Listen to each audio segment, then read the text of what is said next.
doctora Carmen Eugenia Dávila. Tiene la palabra, no sin antes darle la bienvenida al doctor Norman Julio, también superintendente, igual al superintendente delegado de la financiera, el doctor Juan Carlos Bonilla. Muy bien. Muy buenos días para todos, gracias señor presidente. Un saludo especial para los honorables senadores y para todo el auditorio. La ley 1502, expedida en el año 2011, por la cual se promueve la cultura en seguridad social en Colombia, se establece la Semana de la Seguridad Social, se implementa la Jornada Nacional de Seguridad Social y se dictan otras disposiciones.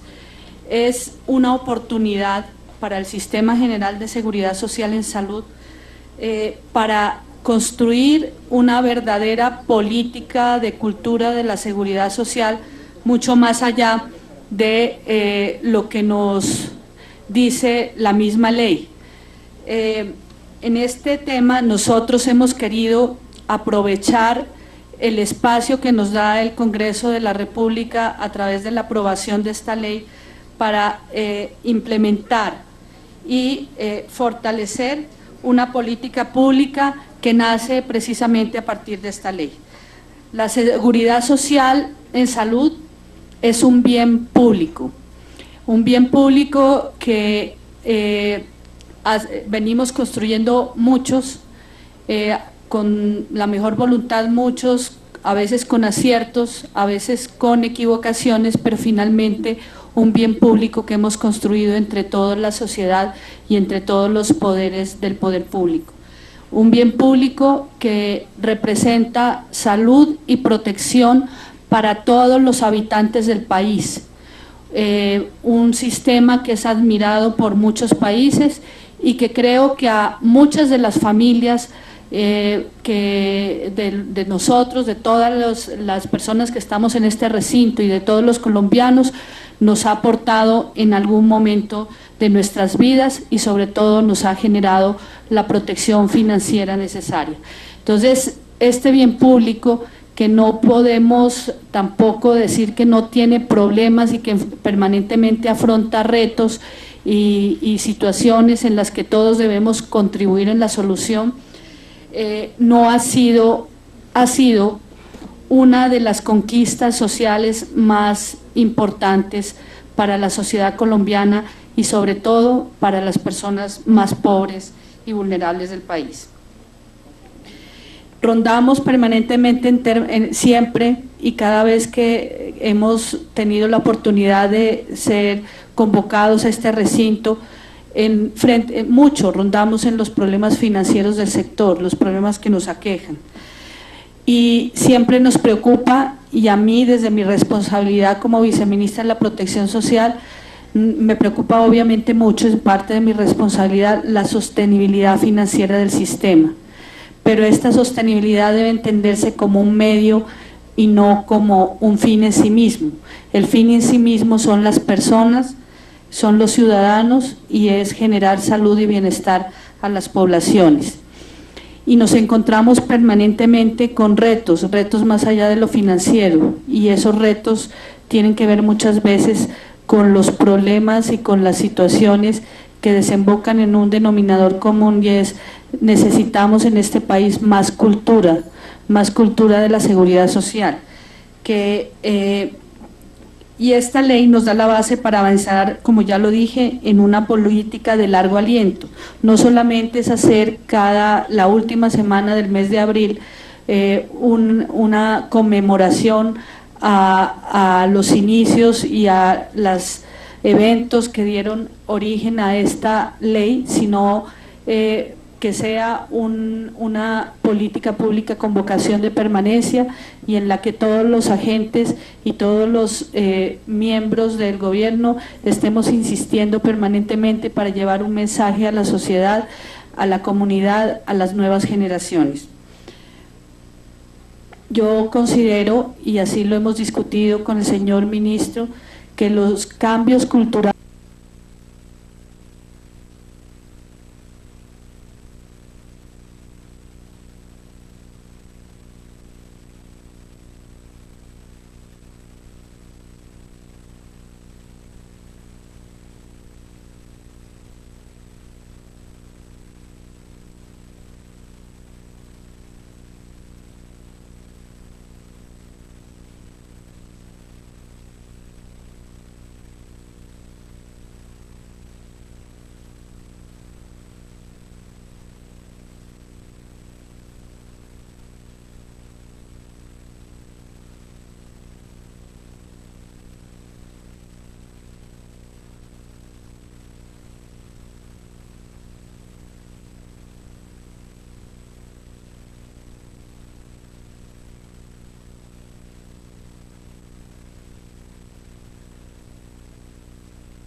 vaca para conseguir la financiación de la atención en salud de las personas que más lo necesitan, independientemente de nuestra capacidad de pago, y todos debemos respetar esa vaca que todos en la que todos contribuimos, tomando solamente lo que necesitan. Y en esto tiene que haber un compromiso no solamente de las entidades gubernamentales y de los órganos de vigilancia y control, sino de cada ciudadano, de cada médico que prescribe, de cada institución, de las EPS y de todos los agentes, incluso de la industria farmacéutica.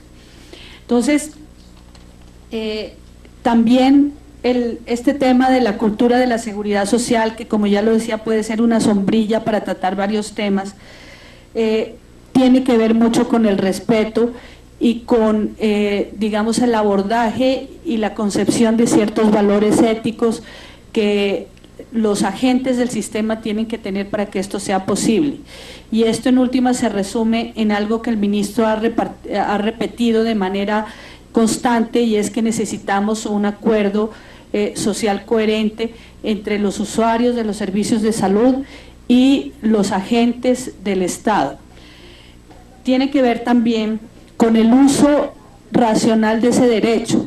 La Constitución del 91 nos ha generado a todos los ciudadanos la materialización de un derecho que antes no todos los ciudadanos gozaban como tenemos la oportunidad hoy,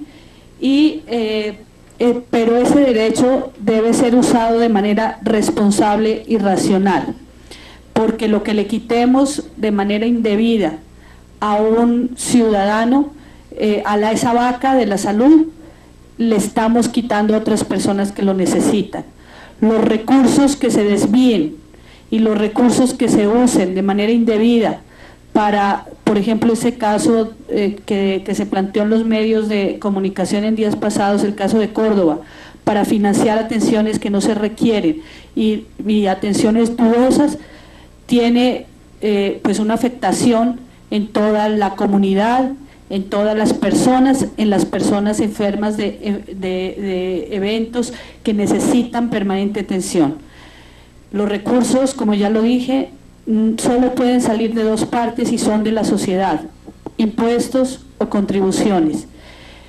Y si tenemos un sistema de salud donde cada vez las poblaciones tienen menos disposición a pagar valores adicionales, pues también tenemos que ser responsables con lo que tomamos de esa gran vaca que es de todos, no es de unos ni es del Estado, es de todos y todos contribuimos en ella.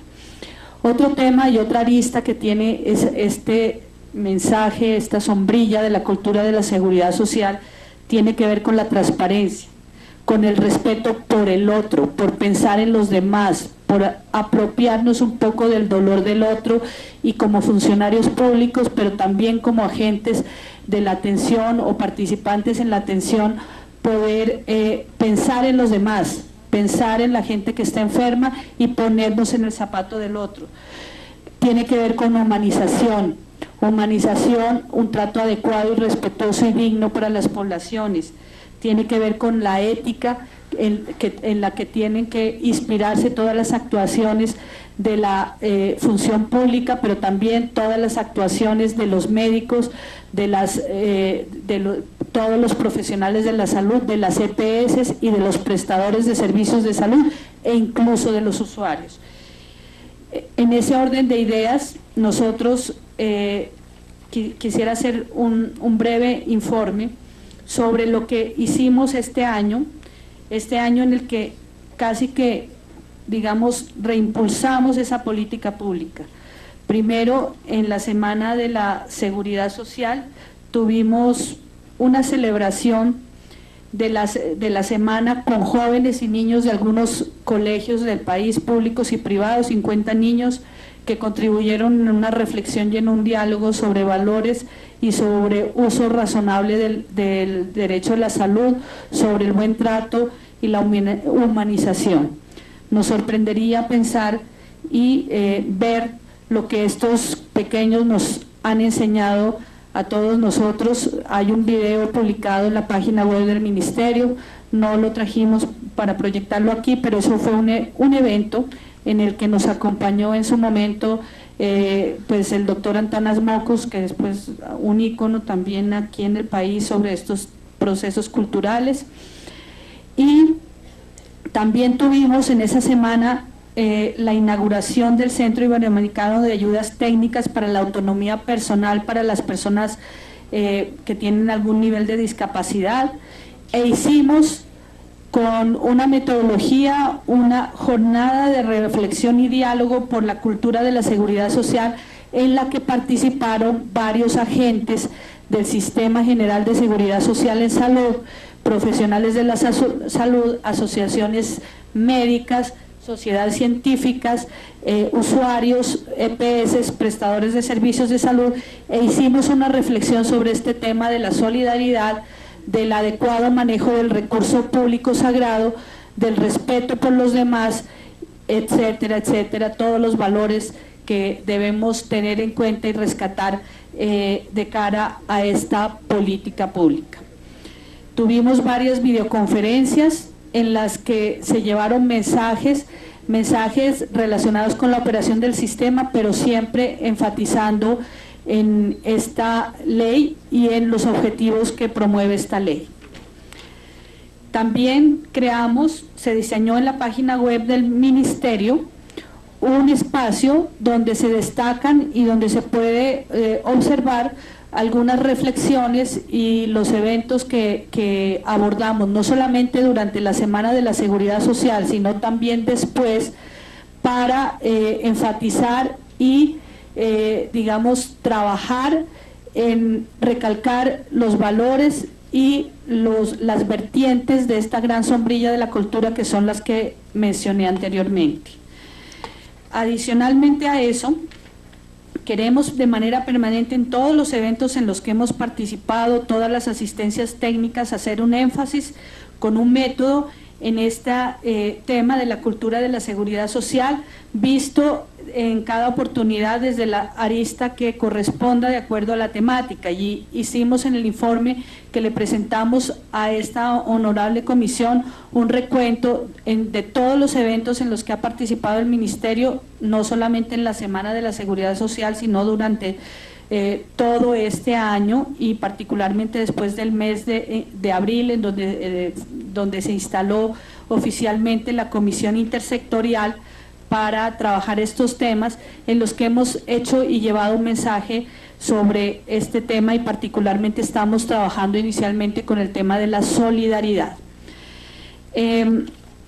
Tenemos unos retos a futuro, y esos retos tienen que ver con continuar trabajando en la comisión intersectorial que instalamos este año. Mediante la resolución 034 de 2015 se creó la comisión, y la primera sesión se hizo a principios del año, hacia el mes de febrero.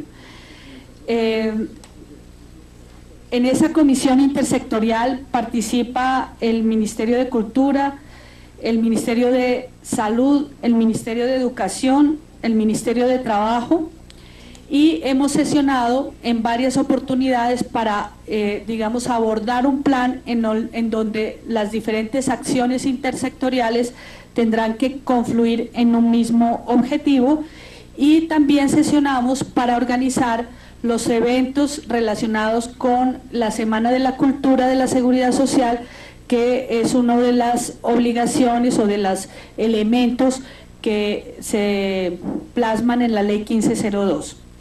Adicionalmente a eso, y como lo decía al principio, digamos, esto no debe quedar solamente en el mensaje que quisimos transmitir y en los eventos asociados a la conmemoración de la semana, que es la segunda semana de abril, la Semana de la Seguridad Social, sino que tiene que ser una política de largo aliento, donde permanentemente estemos reflexionando y llevando un mensaje sobre estos aspectos. Acaba de llegar el señor ministro, entonces yo le doy la palabra al señor ministro. Hemos ya aquí en esta intervención pues he planteado en esencia todas las acciones que hemos hecho en torno a la política.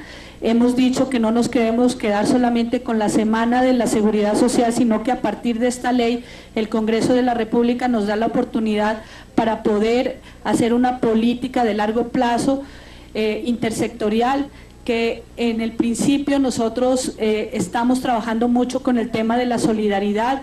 Hemos creado un símbolo que ya expliqué, señor ministro, ese símbolo de la vaca, y queremos lograr el compromiso de todos, el compromiso en el que también el gobierno nacional se encuentra inmerso, y pues la idea es que todos los actores que podamos llevar un mensaje, sensibilizar a una población, a todos los actores del sistema, en un mensaje en donde se trate de manejar desde las diferentes vertientes de la sombrilla de lo que es la cultura, que como ya lo decía es el respeto, la transparencia, la ética, la humanización, pensar en el otro, la ética, y lograr un consenso, un acuerdo sobre lo fundamental, en el que todos, o por lo menos la mayoría de la sociedad, nos diga: yo me comprometo. Como lo decía yo al principio, consideramos con el señor ministro y con el equipo del ministerio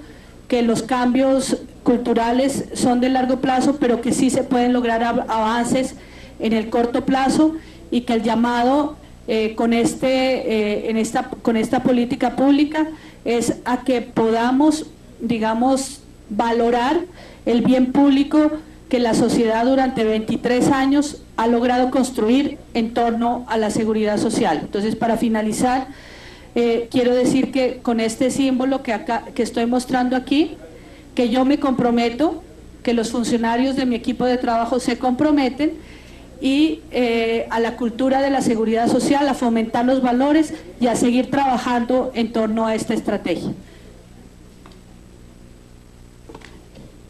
Bien, señora viceministra, yo voy a dar la oportunidad al señor ministro sobre este tema tan importante que tiene que ver con la cultura de la seguridad social. Por Alejandro, bien. Gracias, presidente, con los buenos días, buenas tardes ya casi para todos. Permítame primero felicitarlo. Hemos trabajado juntos ya en casi 4 años y muchos éxitos en esta nueva responsabilidad de presidir la Comisión Séptima de Senado en esta coyuntura por demás importante y crucial para el futuro de nuestro sistema de salud. Yo voy a hacer una presentación sencilla, complementaria de lo que acaba de decir la señora viceministra, para de alguna manera enfatizar este mensaje sobre el cambio cultural, o lo voy a decir con un lenguaje más técnico, la necesidad de generar una norma social entre todos los agentes de respeto irrestricto a los recursos del sistema de salud.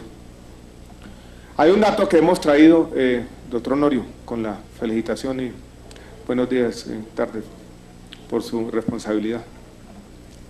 Hay un dato repetida que hemos traído en los debates una y otra vez, que parece una estadística más, algo que repetimos como una característica casi definitoria de nuestro sistema de salud, que a pesar de todas las críticas que se nos hace internamente, cuando uno va por fuera del país se nos dice: ¿ustedes cómo hicieron? Y es el bajo porcentaje de gasto de bolsillo que se tiene en el sistema de salud en Colombia. Solamente el 14% viene directamente del bolsillo de los ciudadanos. En México es el 44%. Esto es, en México no se ha podido consolidar todavía la protección financiera. ¿Pero eso qué quiere decir? Una forma de interpretar ese porcentaje de un bajo gasto de bolsillo es que la salud en Colombia la pagamos mancomunadamente. La sociedad, con las fuentes que tenemos, que son de origen o de carácter o de naturaleza fiscal y parafiscal, contribuye de manera conjunta para pagar por la salud. Eso no es otra cosa que hacer una vaca. Entre todos hacemos una gran vaca. Aquí está, esta es la figura, eso es lo que quiere decir la vaca, que mancomunadamente, como sociedad, ahí está la foto, decidimos pagar por la salud colectivamente. No es una responsabilidad del individuo, es una responsabilidad que estamos asumiendo colectivamente. Tuvimos una conversación sobre estos temas de cambio cultural con el profesor Antanas Mockus, y él tuvo una idea interesante, una frase, para ir transmitiendo este mensaje de la necesidad de una cultura de la seguridad social.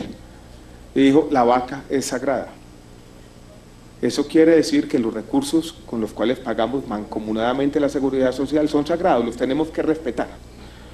Pero antes de decirles lo que estamos haciendo para promover estas normas sociales, yo quisiera insistir en lo siguiente: es una de las dificultades que tenemos incluso para asegurar la sostenibilidad futura financiera del sistema de salud.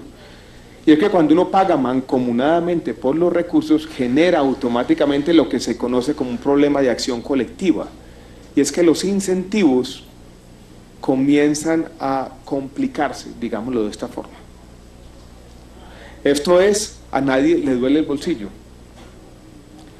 Y cuando hay, por ejemplo, yo soy un médico especialista que tengo ante mí un paciente, y yo sé que la responsabilidad del pago es colectiva, yo no puedo tener los incentivos correctos para decir: yo tengo un medicamento que es efectivo, pero no es costo efectivo. Esto es un medicamento que me agrega alguito en el margen, pero que vale 2 o 3 veces más. Como no le duele el bolsillo a nadie, no le duele a la familia, no le duele al individuo, no le duele a él, y esto está pagando mancomunadamente, yo puedo estar tentado a prescribirlo. ¿Qué más da? Por lo tanto, doctor Jorge Iván, nosotros hemos promovido algo que está por todos lados, y es que el médico, cuando tiene el paciente al frente, tiene que tener conciencia plena de que a él le asiste una doble responsabilidad: la responsabilidad con su paciente, pero la responsabilidad con los recursos del sistema, que no es otra cosa que la responsabilidad con todos los pacientes. Los economistas, y yo soy economista, han estudiado los problemas de acción colectiva desde hace mucho tiempo. Uno típico, y uno podría hacer la analogía, es lo que pasa, por ejemplo, con los barcos pesqueros que operan en mar abierto. Son recursos de todos. Y cuando no se regula esto adecuadamente, ¿en qué se cae? En la sobreexplotación de los recursos comunes. Pues, señoras y señores senadores, este es un recurso común. Los recursos del sistema son un recurso de todos. Y los incentivos, si no generamos normas sociales adecuadas, nos pueden llevar a ese sobreuso, sobreexplotación, más allá de lo que requiere cualquier individuo. Por un tema casual, cuando estábamos estudiando este tema, yo me encontré con una figura muy bonita, una palabra del idioma sueco que se llama lagom, L-A-G-O-M, que describía la forma como una sociedad, una comunidad pequeña resuelve un sistema de acción colectiva, y se la voy a describir rápidamente, sin extenderme más allá de la cuenta. 30, 35 personas, vikingos, por la noche, después de un día duro, imagínense una batalla, se sentaban en un gran círculo, y había una gran tinaja, una caneca con agua, y lo empezaban a circular, estaban todos sentados en círculos. Tomaba el primero un poco de agua y se la pasaba al segundo, y así daba toda la vuelta. Quien tomaba sabía plenamente que el agua tenía que alcanzar hasta el último de ellos. Y esa palabra lagom, que en lenguaje sueco significa tome lo correcto. Tomar de los recursos comunes lo que a uno le va a aliviar la sed, pero solo eso, porque tenemos una responsabilidad de aliviar la sed de todo el colectivo. Los sistemas de seguridad social que surgieron en los países como normas constitucionales, que hacen parte hoy de, creo yo, el núcleo de la democracia, esos contratos sociales, necesitan unas normas sociales de respeto irrestricto a los recursos públicos. Si ustedes van y examinan 2 sistemas de seguridad social en la norma escrita, el de Noruega y el de Grecia, es el mismo. Los contratos sociales que están escritos en las constituciones y en las leyes son muy parecidos. Uno es sostenible, uno genera bienestar, el otro es insostenible. ¿Qué hace falta? Las normas no escritas que están escritas en las mentes de los individuos, lo que se conoce como una norma social. ¿Norma social de qué? De respeto irrestricto a los recursos públicos. Y eso yo creo que vale la pena mencionarlo o traerlo a cuento con los problemas que tenemos en nuestro sistema de salud. Cuando yo hablo, por ejemplo, hace 3 semanas con el gerente de Audifarma, que se encarga de la distribución de medicamentos y algunos insumos médicos, y me muestra una lista en todo el país y dice, mire lo que está pasando, médicos y jueces, donde hay pacientes que reciben 600, 700, 800 pañales al mes. ¿Qué generan con eso? Una reventa, y comienzan a disminuir los recursos que son de todos, sobreexplotación o sobreuso, y no son 1, 2, eran 100, 200, sistemáticamente cada mes. Cuando nosotros vemos, por ejemplo, que en los cuidadores, y Colombia es uno de los únicos sistemas de salud de la región que asigna cuidadores 24 horas. Yo hablo con el gerente de la 9PS y me dice, yo tengo miles de cuidadores a mi disposición. Y casualmente la demanda por cuidadores comienza en los meses de vacaciones. Ahí se está abusando los recursos públicos, se está rompiendo por los médicos, los jueces y los mismos pacientes o los individuos, las familias, esa norma de usar lo correcto, lo que corresponde nomás. Los abusos que hemos tenido con el tema de los medicamentos. Y a eso hay que sumarle, cuando aquí hay una frontera difícil de definir entre la corrupción y la ineficiencia. Dado todo esto, nosotros quisimos empezar a promover esta norma social, es de comprometerse entre todo el mundo. El sistema va a dar un paso crucial, basado en la confianza, el próximo 1 de septiembre, cuando se acaban los comités técnicos científicos en el régimen contributivo, y los médicos especialistas para el tema del no-POS ya van a ser ordenadores directos del gasto con un aplicativo. Y ahí estamos confiando, estamos dando ese paso, estamos diciendo, señores, creemos no solamente en la idoneidad, sino en que va a existir una norma social de respeto y restricto a los recursos públicos. Y eso significa dar lo correcto. Eso significa que en el tema del no-POS, donde no hay una planeación plena, y donde el presidente Uribe, los 10 billones que había acumulado el sistema, ese ahorro colectivo, se nos fueron. Y por eso la situación coyuntural hoy en día es difícil. Y en algunos medicamentos de alto costo, hormonas de crecimiento, a mí me dicen un dato como el siguiente: en la ciudad de Manizales tenemos por afiliado al sistema o por niño, consumos per cápita de hormonas de crecimiento que son los más altos del mundo, algo que llaman por allá el efecto Messi, donde todo el mundo prescribe hormonas de crecimiento, más allá incluso de lo que es pertinente médicamente, con consecuencias que pueden ser adversas para la salud. En el marco de esta nueva norma, donde ya no hay comités técnicos científicos, donde estamos consolidando la autonomía médica, yo creo que es muy importante consolidar esta cultura de la seguridad social. Para todos, yo creo que en el tema del no-POS debe imperar una idea como la siguiente: no-POS sí, pero sí es estrictamente necesario. Yo quiero también contarles algo que me llamó la atención y que yo creo que es una lección para todos.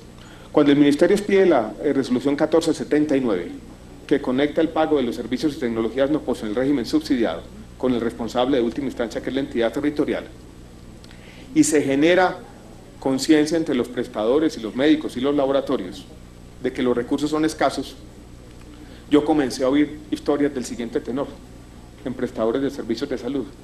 Me dice: ministro, yo tengo ahora todos los médicos de mi institución con un botón aquí que dice no-POS, o no-POS sí, si es necesario, y hemos logrado disminuir la prescripción o la formulación o el consumo de servicios y tecnologías no-POS en el 50%, y eso está muy bien hacia adelante, pero nos genera hacia atrás una reflexión inmediata. ¿Y por qué apenas ahora? Porque no teníamos desde antes la conciencia de que estos recursos son de todos. Y créanme que uno de los temas más complejos de cualquier democracia moderna, y la seguridad está en el núcleo de la democracia moderna, cuando está en juego la vida, y hay cuestiones de vida o muerte, la legitimidad ética para tomar estas decisiones de buen uso de los recursos públicos no la tiene el Estado, no la tiene el Ministerio, no la tenemos nosotros, la tienen los médicos. Y por eso nosotros hemos querido promover entre ellos, que son quienes tienen la legitimidad y quienes son responsables a la sociedad, esta cultura de la seguridad social, estas normas. Esto es un complemento, no es lo único.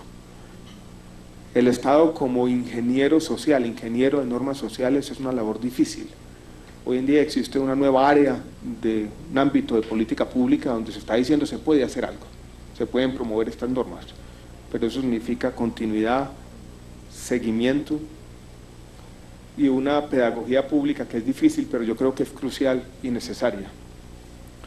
Yo lo voy a decir de manera drástica si se quiere, sin un convencimiento de todos los agentes del sistema, de los médicos, de los pacientes, de los hospitales, de las EPS, de la industria farmacéutica, de que los recursos del sistema de salud son recursos de todos y que tenemos que cuidarlos en nuestros actos de todos los días.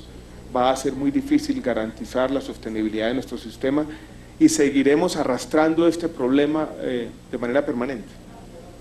Lo que hicimos aquí con la 1797, con éxito, en el Congreso, liderado por ustedes en primera instancia, fue encontrar nuevas fuentes de recursos, abrir cajones de diferentes formas de ahorro público y traerlos para financiar los faltantes del sistema. Pero sin una norma como esta, esa va a ser una labor de siempre y seguiremos lidiando con una crisis eterna, permanente, que entre otras cosas ha tenido como consecuencia la pérdida de legitimidad de nuestro sistema de salud ante los ojos de la ciudadanía. Los medios de comunicación también juegan un papel preponderante en esta pedagogía pública. Y yo lo voy a decir también claramente. Algunos de los casos que presentan los medios de comunicación tienen razón. Yo creo que parte de su labor social es poner el dedo en la llaga. Pero algunos de los casos, algunos de los otros casos, están promoviendo un mal uso de los recursos públicos. La semana pasada, o hace algunas semanas, hay un niño, un bebé, tratado de una falencia, un problema cardíaco, en una IPS que puede ser para los temas cardiovasculares la mejor del país. El médico, que puede ser tal vez el médico más capacitado que tiene el país para ese tipo de procedimientos, le dice a la familia: yo no puedo en este momento operar al niño, tenemos que esperar 1 a 2 semanas. La forma como se presenta esto en los medios de comunicación es que la EPS está negando el procedimiento. Yo, que no conocía todos los antecedentes, llamo al gerente de la EPS y dice: pues el niño está atendido en la mejor institución de Colombia. Surge una posibilidad de hacer la operación quirúrgica en la ciudad de Bucaramanga a ese mismo niño. El recurso el sistema invierte en una ambulancia 18 millones de pesos. Se realiza un procedimiento en la ciudad de Bucaramanga que no tuvo buenas consecuencias. Todo eso simplemente por la falta de conciencia y la forma como se están presentando los temas de salud en nuestro país, todos los días, sin un contexto y una reflexión adecuada.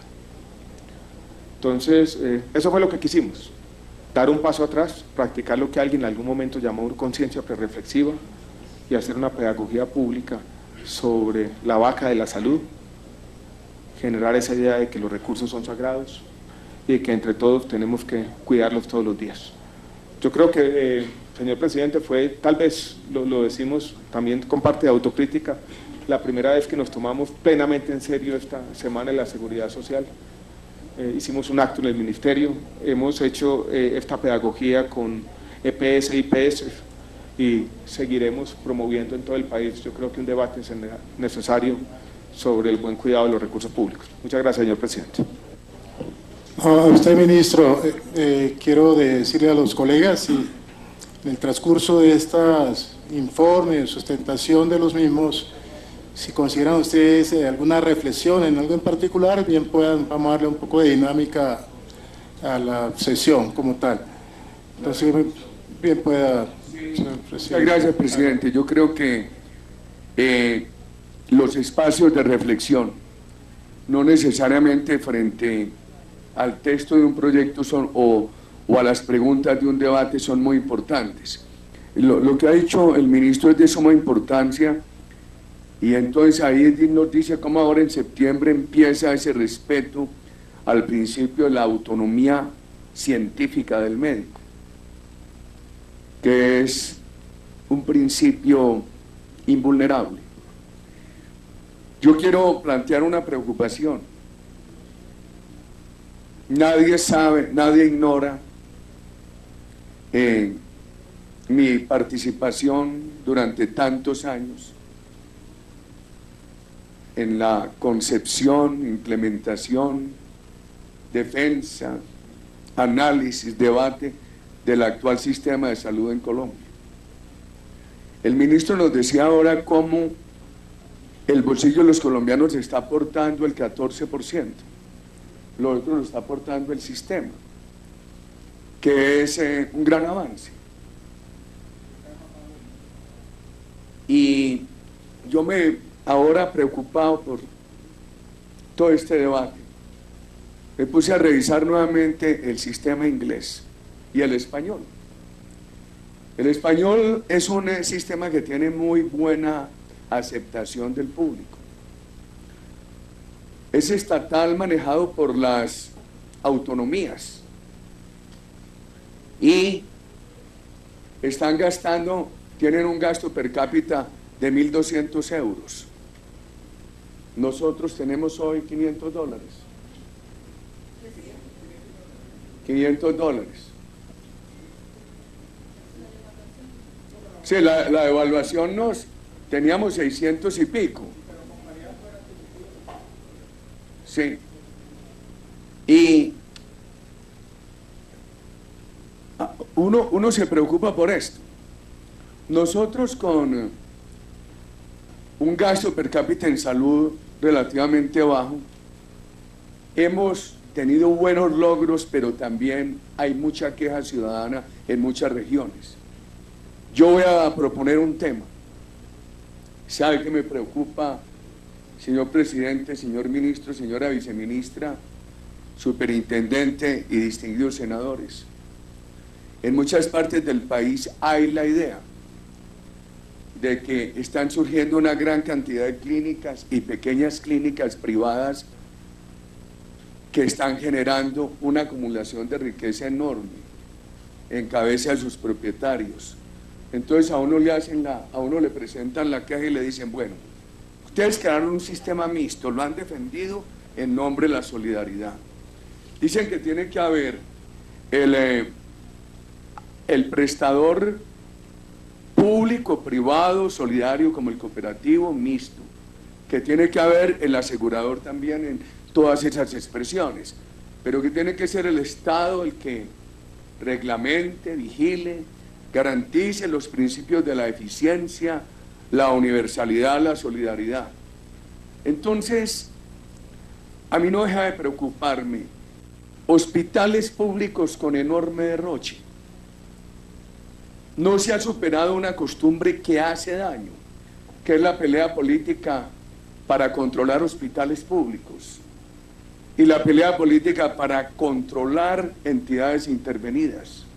Yo creo que ahí hay un fenómeno cultural que no se puede desconocer. Y por el otro lado, empieza a crecer una percepción ciudadana de contratistas privados de salud y de surgimiento de muchas clínicas generadoras de una enorme riqueza que se privatiza. Y yo creo que uno tiene el deber de expresar todo esto que va encontrando en el contacto con los ciudadanos en el país. Mire, a mí me preocupó mucho el día que estuvimos en Cali. La situación del Hospital del Valle del Cauca, el universitario, y al mismo tiempo ese volumen tan grande que se informó allí de IPS privadas. Quisiera, aprovechando la presencia del ministro, la viceministra y el superintendente en esta sesión el tema de la educación sobre el área de la seguridad social, plantear esas inquietudes, presidente. Muchas gracias. No, excelente, excelente. Y de eso se trata esta sesión, ¿no? Un tema de alta reflexión. Señor ministro, bien pueda, por favor. Gracias, presidente, y muchas gracias, presidente Uribe, por la pertinente reflexión que yo quiero complementar de una manera, un reto que tenemos como sector, y yo creo que es algo que deberían hacer de pronto del seno de esta comisión. Ahí me preocupa igualmente. Yo voy por todo el país. En Bucaramanga, un crecimiento grandísimo de la oferta privada. Lo mismo pasa en Medellín, lo mismo ocurre en Cali, lo mismo ha ocurrido en Barranquilla, lo mismo está ocurriendo en Cartagena, y así, repasando toda la geografía de nuestro país. Y yo quiero plantear la siguiente paradoja: el sistema colombiano es un sistema público en el financiamiento. Lo estamos financiando todos los colombianos con recursos públicos. Cuando es un sistema público, nosotros como ministerio y ente rector deberíamos tener instrumentos regulatorios idóneos. Uno de esos instrumentos debería ser el controlar la oferta privada, para evitar excesos y evitar una inducción de demanda que termine menguando los recursos y llevando a problemas de insostenibilidad. Si usted está en Alemania, usted va a poner un tomógrafo en una ciudad alemana, usted necesita permiso del Estado. ¿Qué pasó en nuestro país? En la ley 715 del año 2001, el Estado trató de tener esa competencia. Esto es que nosotros como Ministerio de Salud y Protección Social, en un contexto de un sistema público, pudiéramos regular la oferta privada. Pudiéramos decir si esta clínica privada que está creciendo más allá de lo que se necesita, y por ejemplo, si existe una capacidad instalada ya en un hospital público, la oferta privada va a ser redundante y eso va a terminar generando problemas de mediano plazo de sostenibilidad. La Corte Constitucional, haciendo una invocación de la libre empresa, impidió esa facultad del Ministerio, más bien del Estado, de controlar la oferta privada. Yo creo que es un debate que vale la pena volver a traer a cuento.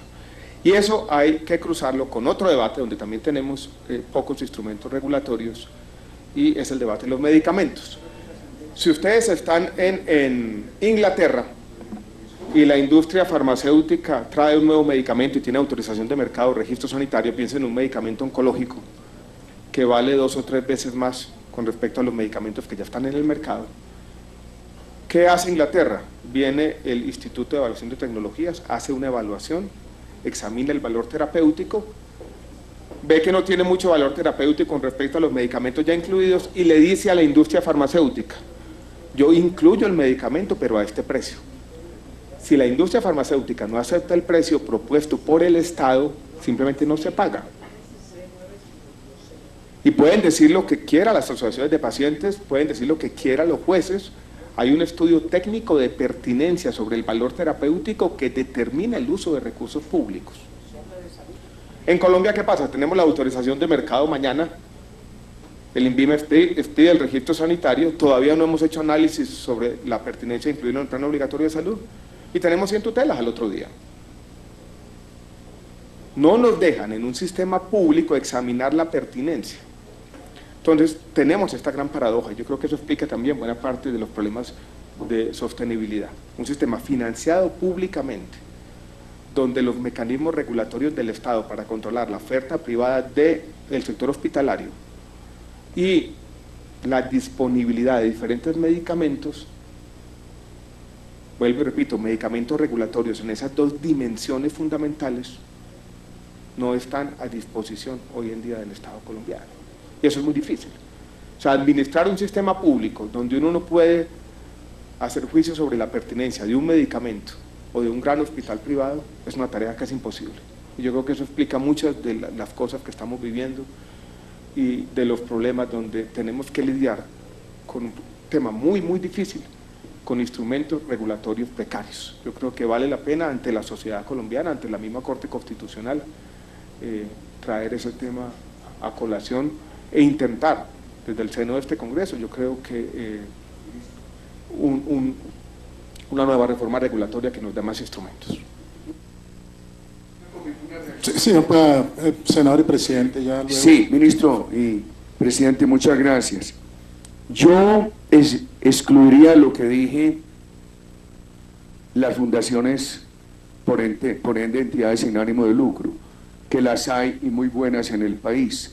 Cuando usted menciona Bucaramanga, allí hay dos logros excelentes. Uno es la clínica nueva de la Fundación Cardiovascular y la otra es la que ha venido dirigiendo el exministro Virgilio.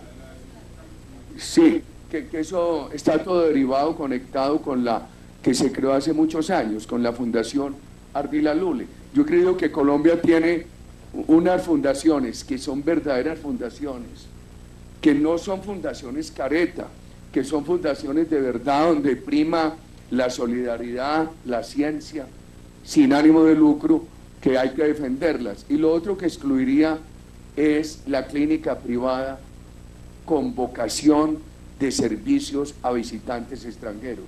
Simplemente para hacer esa anotación, señor presidente. Muy bien. Senador Jorge Iván, y luego el senador Soto, por favor. Buenas tardes a todos.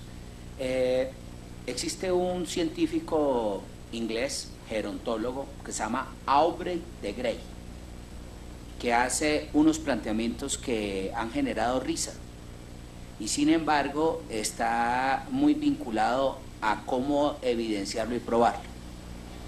De Grey ha dicho que a finales del siglo XXI los seres humanos podríamos vivir más de 200 años y señala que esa posibilidad de vida larga se podría extender incluso con tecnología apropiada a que el ser humano pueda reducir los peligros del envejecimiento.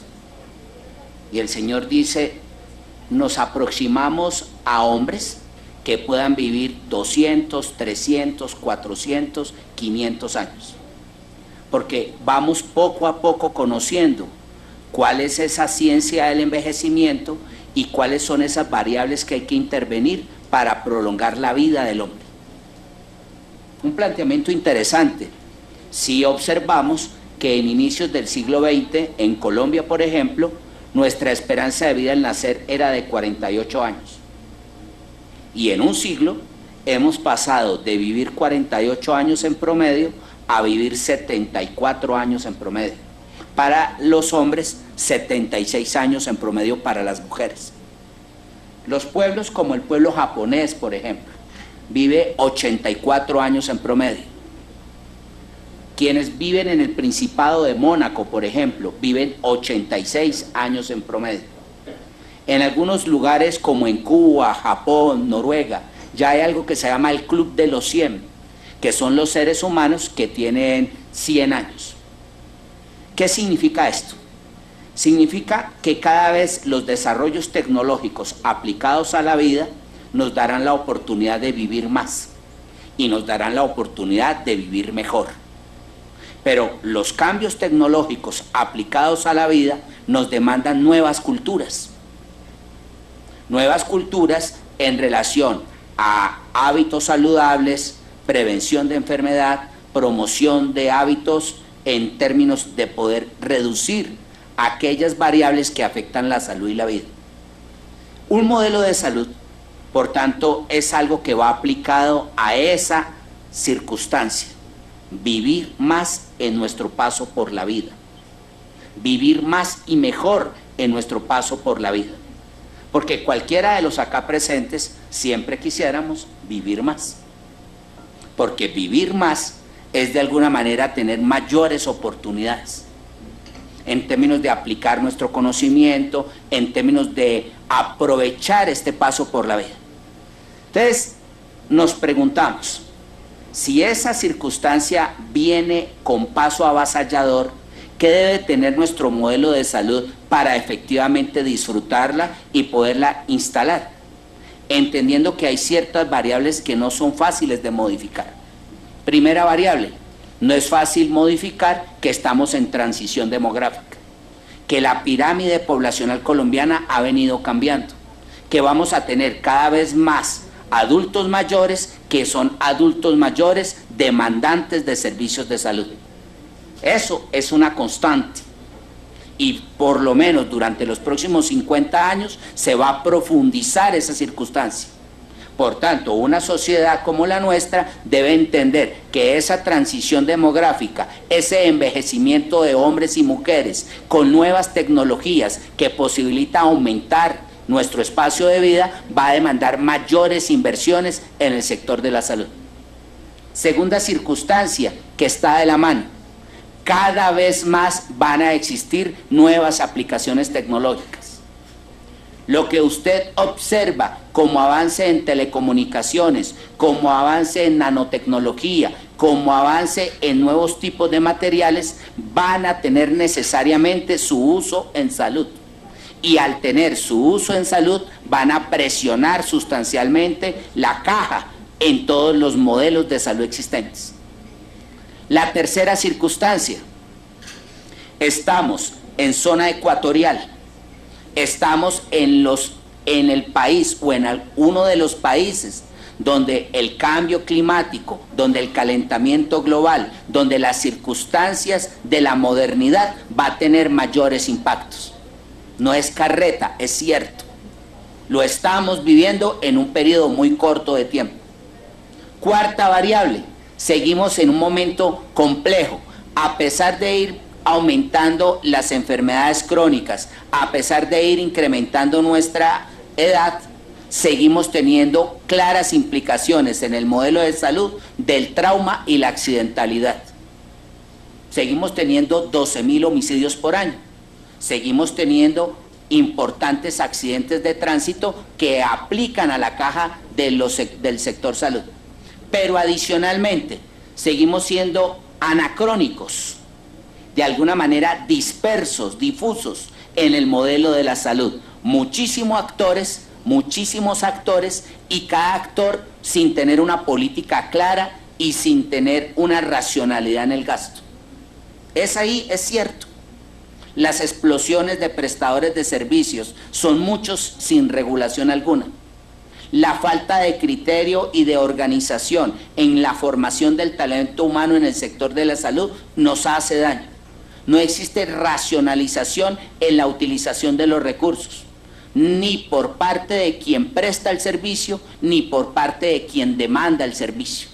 Ahí están las cifras de cesáreas, ahí están las cifras de antibiótico-terapia, ahí están las cifras de utilización de sobredemanda en medicamentos, ahí están las cifras incluso de uso de material de osteosíntesis en pacientes politraumatizados. Todo eso aplica a presionar el sistema de salud y a llevarlo a unos niveles de borde de colapso. Todo eso explica que en un momento donde no hay una regulación clara, donde no hay una definición adecuada de roles, todos estén al borde de estallar y va a ser una circunstancia de sálvese quien pueda. Solamente quienes tengan un apalancamiento económico muy fuerte, quienes tengan detrás el Estado o la academia podrán sobrevivir en las circunstancias que hoy estamos aplicando el modelo.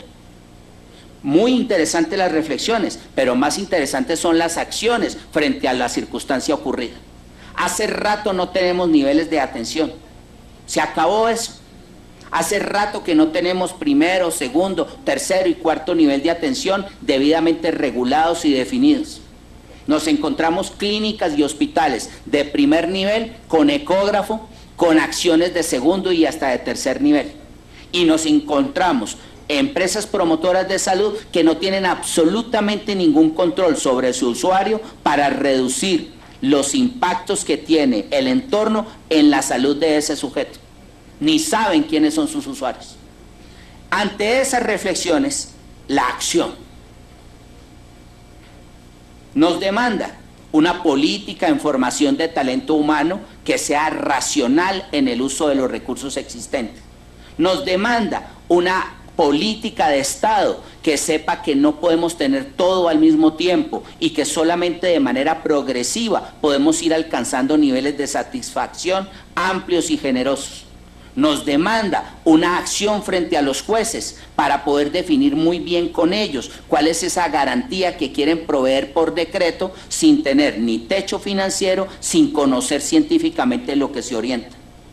Nos demanda una política donde llevemos a aquel que utiliza de manera impropia los recursos de salud al mayor de los castigos.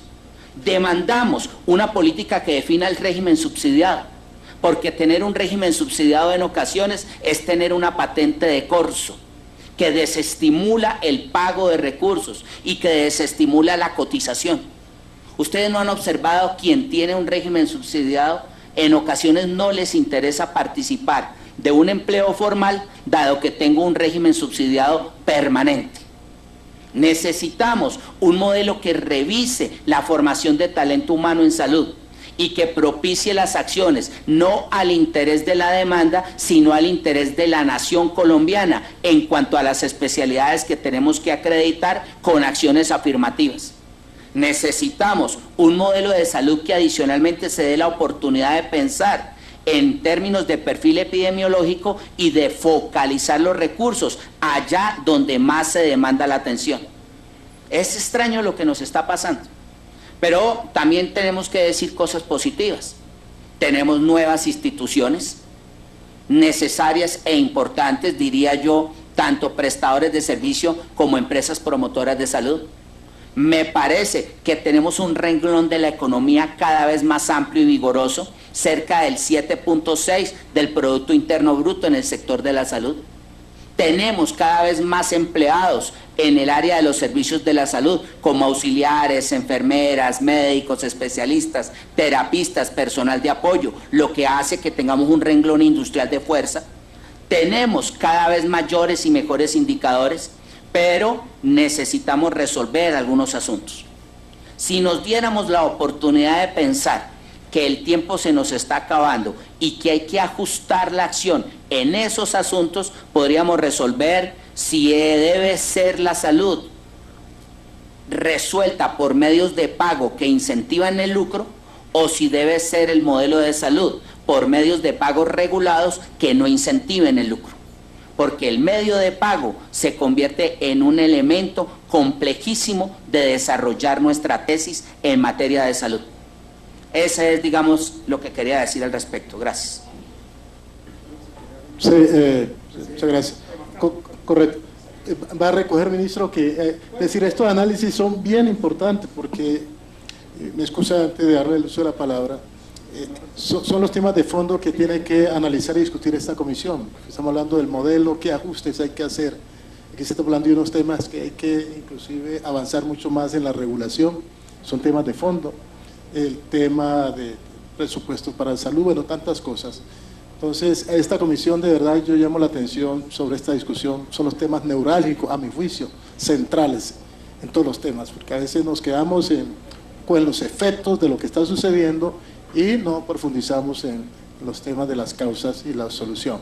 Entonces voy a darle, ministro, el uso de la palabra a los dos colegas senadores y luego usted redondea, señor Carlos Enrique, y luego el senador Jesús Alberto Castillo.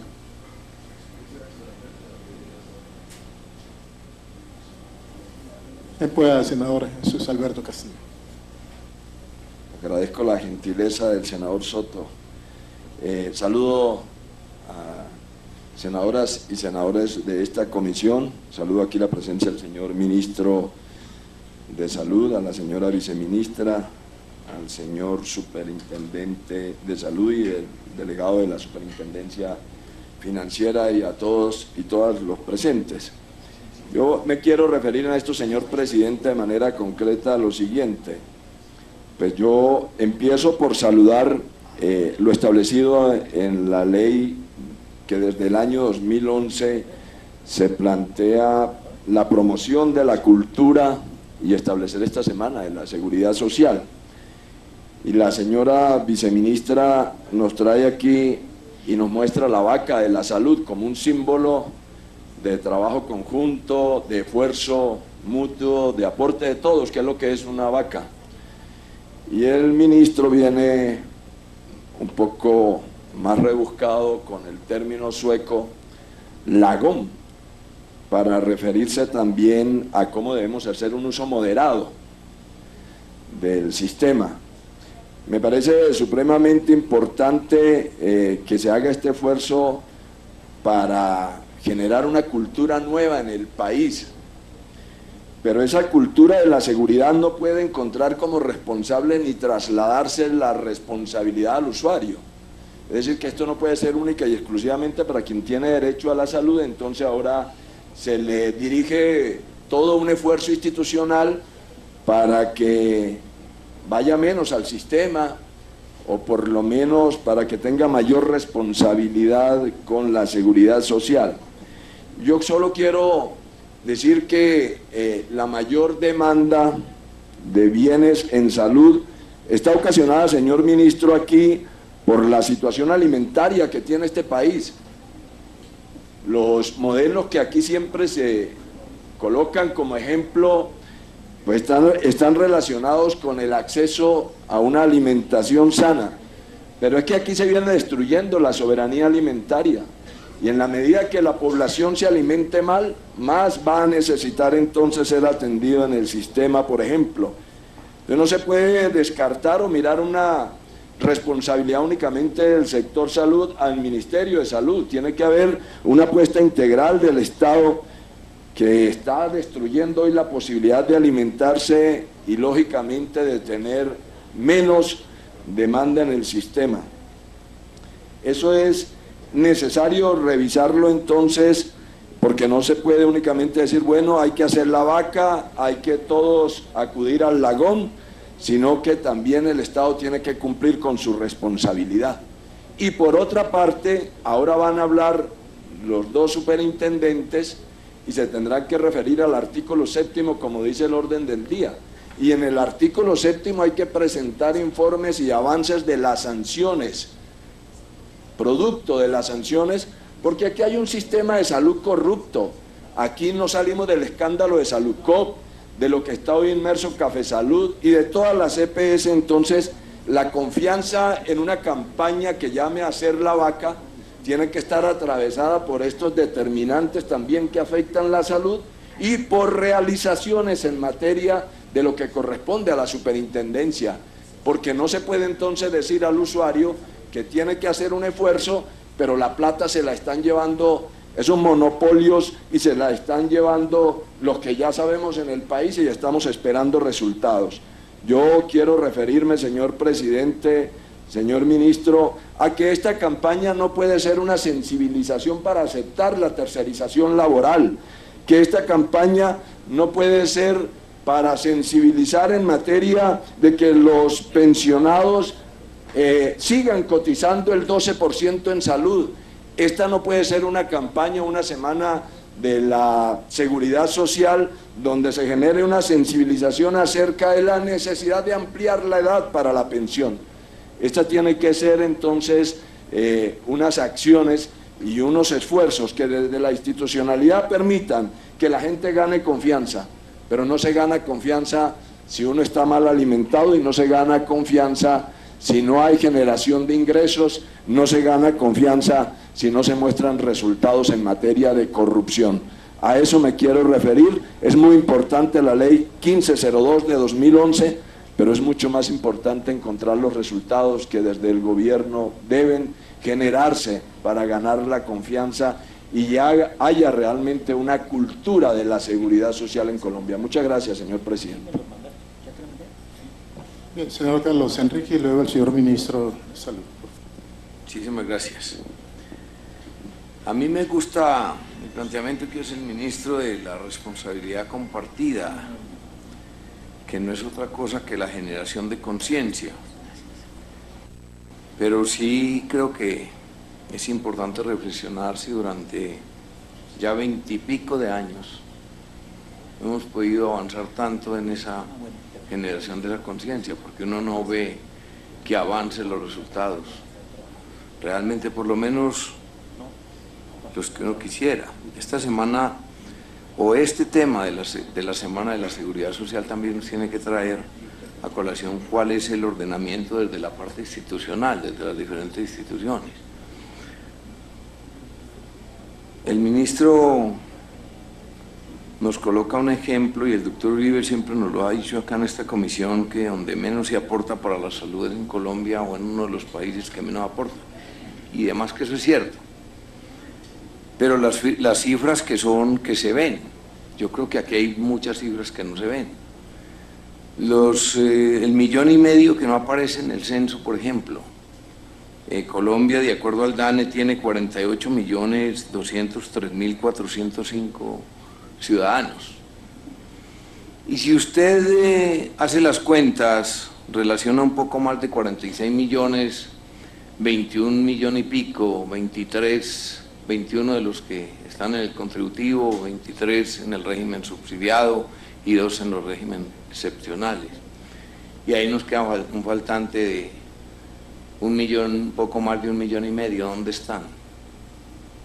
Y esos también deben de invertir en la salud, pero deben de invertir del bolsillo. Yo creo que esas cifras no se cuantifican.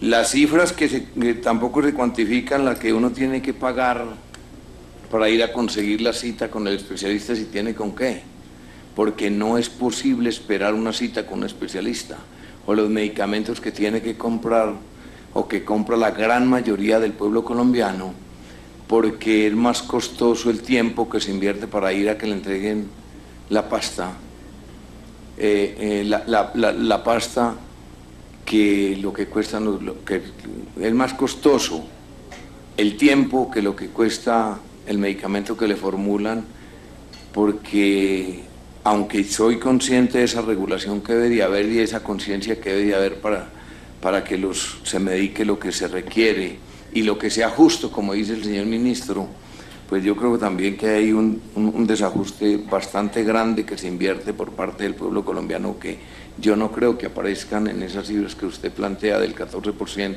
frente al 44% del México. Y hay otro tema, por ejemplo, otro aspecto fundamental que debería de revisarse. Si nosotros estamos organizándonos en el aspecto, en lo que tiene que ver con la parte de riesgos laborales, solamente aparecen un poco más de 9.000 afiliados frente a...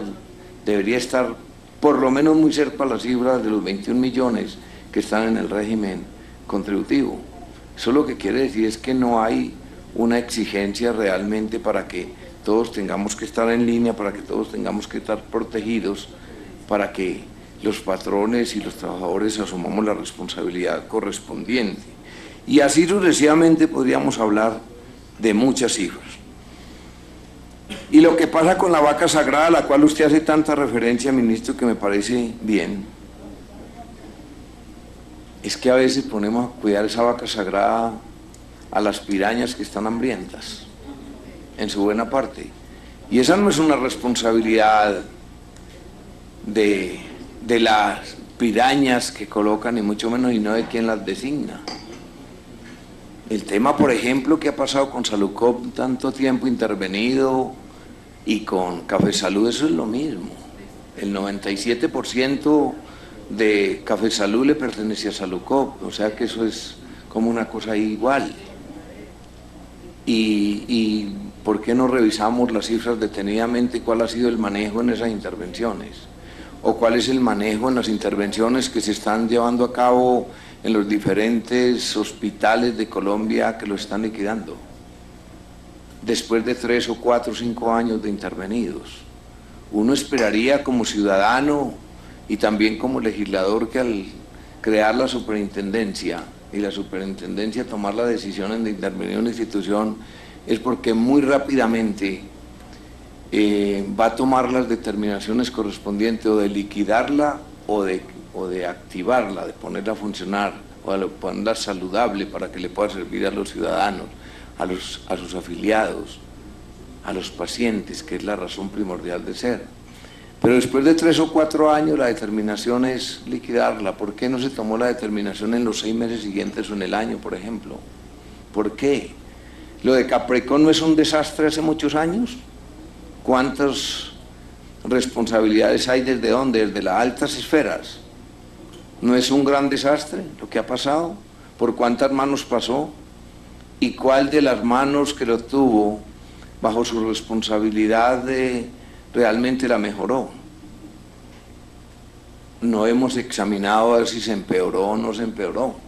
No, yo creo que filosofar es muy importante y créame que suena hermoso, pero hay que tomar determinaciones que esas filosofías vayan acorde con los resultados para poder crear, para poder generar por lo menos algo que para Carlos Enrique Soto Jaramillo es lo primordial, es el capital mayor para poder generar confianza. Si no hay generación de confianza en una sociedad, no podemos avanzar. Si todos nos miramos con desconfianza porque las cosas no caminan, no funcionan, porque las voces a veces se escuchan el que más bonito habla, pero no el que de pronto tiene la mayor razón. Entonces yo creo que hay unos temas bien importantes. Yo creo en usted, ministro, aún sigo creyendo en usted, creo en usted. Se lo dije desde el primer día, se lo dije cuando llegó, que fui a visitarlo, a decirle, hombre, nosotros queremos hacer un experimento en la ciudad de Pereira, en la región, a ver si es posible o no sacar las instituciones adelante. Y a fe que cuando hemos tenido responsabilidades, modestia aparte, hemos tratado de aplicarlas, hemos tratado de ayudar a nuestra manera, con nuestros pocos o medianos conocimientos, pero hemos querido ayudar. Ahora se mencionaba acá como algo que es sobresaliente, muy importante, sí, claro. Viene creciendo la atención particular y mencionaban a Bucaramanga y mencionaban también entonces a Bogotá y mencionaban a Medellín y mencionaban a Cali, claro, donde están los pulpos y dónde está esa otra Colombia. Antier estuve en Novita. ¿Cuántos han ido a Novita?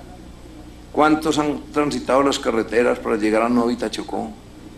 Yo preguntaría aquí cuántos han ido, porque llegar en el helicóptero a una campaña política es relativamente fácil, pero penetrar las vías para saber en qué estado están, cuál es la situación de la sociedad colombiana, realmente en las provincias no es tan sencillo. Y aquí no podemos mirar por cuántos habitantes tiene, claro que es muy importante mirar cuántos habitantes tiene, muy importante, pero también es importante hacer soberanía, entender que allí viven seres humanos y que hay que tener autoridad y que hay que prestar los servicios y que hay que cuidar. ¿Qué va a pasar? ¿Qué pasa con los recursos que se invierten en esas zonas? Pues ni siquiera se conocen cómo se van a hacer controles. ¿Irán los interventores realmente a mirar las obras cómo se están ejecutando? ¿O estará a la deriva la voluntad de Dios y la autoridad del más fuerte? Yo creo que aquí hay temas, pero de fondo. Si estamos pensando en esta transformación y en la paz, ahora que hablamos de la paz y que yo estoy plenamente de acuerdo con ella, totalmente comprometido y esperanzado. Esa paz no es para que nosotros podamos estar más tranquilos en los clubes, para que al Nogal, y lo digo con mucho respeto, sin molestar y ofender a nadie, no tenga riesgo de que vuelva a tener una bomba. Es muy importante que no la vuelva a tener, que no vuelva a explotar en un centro comercial de Bogotá o de Medellín o de Cali o de Pereira o de las ciudades capitales. No, también tiene que ser el enfoque. Si verdaderamente estamos desarrollando una tarea por Colombia, ¿qué va a pasar con esa Colombia profunda? Esa Colombia olvidada, esa Colombia que está allá, que no se le mira, que solamente ni siquiera nos la imaginamos. Yo le quiero decir, ministro y señor superintendente, lo decía hace tal vez un par de semanas aquí, en Pereira, no en Novita, no en La Guajira, en Pereira, en el sector suroccidental, un hospital que ustedes ayudaron a construir con algunos recursos del gobierno nacional. Se va uno a las 10 o 11 de la noche y encuentra ciudadanos haciendo cola para que le entreguen una ficha para una cita desde el día anterior, personas mayores, o a las 3 de la mañana o a las 2 de la mañana. ¿Es eso justo y humano hoy en pleno siglo XXI, cuando podemos tener un sistema y por aquí pedir una cita? ¿Es justo que se vayan con un pedacito de cobija a dormir en un andén a la intemperie para que le entreguen una ficha, para que después le digan que no hay cita con ese especialista o se la den para 2 o 3 meses cuando el paciente no existe? Esa es la reflexión, señor presidente, señor ministro, señor superintendente y todos los funcionarios, lo que tenemos que hacer en lo que es la Semana de la Seguridad Social. Ese tipo de reflexiones, pero no solamente de reflexiones, sino de acciones que nos permitan llegar a donde debemos llegar, a que los ciudadanos tengan una atención digna, a que los niños tengan el cuidado digno, plenamente de acuerdo. Y usted hizo muy poco énfasis, señor ministro, en uno de los sectores que tiene que ser consciente, y es la rama judicial. La rama judicial no puede seguir pidiendo fallos sencillamente porque a veces porque nos imaginamos que tienen todo el derecho. Claro que se tiene todo el derecho, claro que es importante hasta dónde podemos y cómo podemos hacer rendir más los recursos, y yo tengo entendido que ese es el mensaje con la vaca sagrada y con la justicia y con el símil que usted colocaba del Agón. Me parece que tiene un gran valor, pero si lo miramos de una manera integral. Y uno se pregunta aquí, a mí me gusta que las empresas progresen. Yo no soy un ciudadano en contra del capitalismo. Yo respeto y estoy de acuerdo que deben de darse todas las garantías, siempre y cuando ese capitalismo vaya a generar bienestar para una sociedad, equidad para quienes lo hacen producir, para sus trabajadores, etcétera. Pero lo que sí me llama mucho la atención es, crece en la construcción de clínicas nuevas, la ampliación de otras en el sector privado, y los hospitales nuestros cada día se marchitan más, se mueren más. ¿Cuál será la razón entonces? Ahí es donde nosotros tenemos que desarrollar un trabajo de fondo en lo que tiene que ver con estos temas de la Semana de la Seguridad Social, o por lo menos yo di ese voto que di en el Congreso de la República para la creación de esa Semana de la Seguridad Social, pensando que nos íbamos a enfocar hacia allá. Creo que es importante porque a veces aquí se le presta más atención al niño que más llora, y de pronto no es porque el más le duela, ni porque su enfermedad sea más grave, sino porque de pronto tiene más alientos de hacerlo y porque quiere llamar la atención, porque está acostumbrado a algunas cosas, y de pronto al que no llora, como ya no tiene alientos de llorar, se está muriendo, a ese ni lo miramos, a ese no le prestamos atención, ya no le da siquiera su espíritu siquiera para llorar. Entonces yo creo que en ese aspecto es importante también que miremos cómo podemos avanzar y cómo aprovechamos estos temas de reflexión sobre la seguridad, la Semana de la Seguridad Social. Y por último, la ley. Aquí se han expedido muchas, no solamente la última, que aquí le contribuyeron notoriamente al proceso y que han encontrado siempre voluntad en estas comisiones y en el Congreso de la República, la 1697.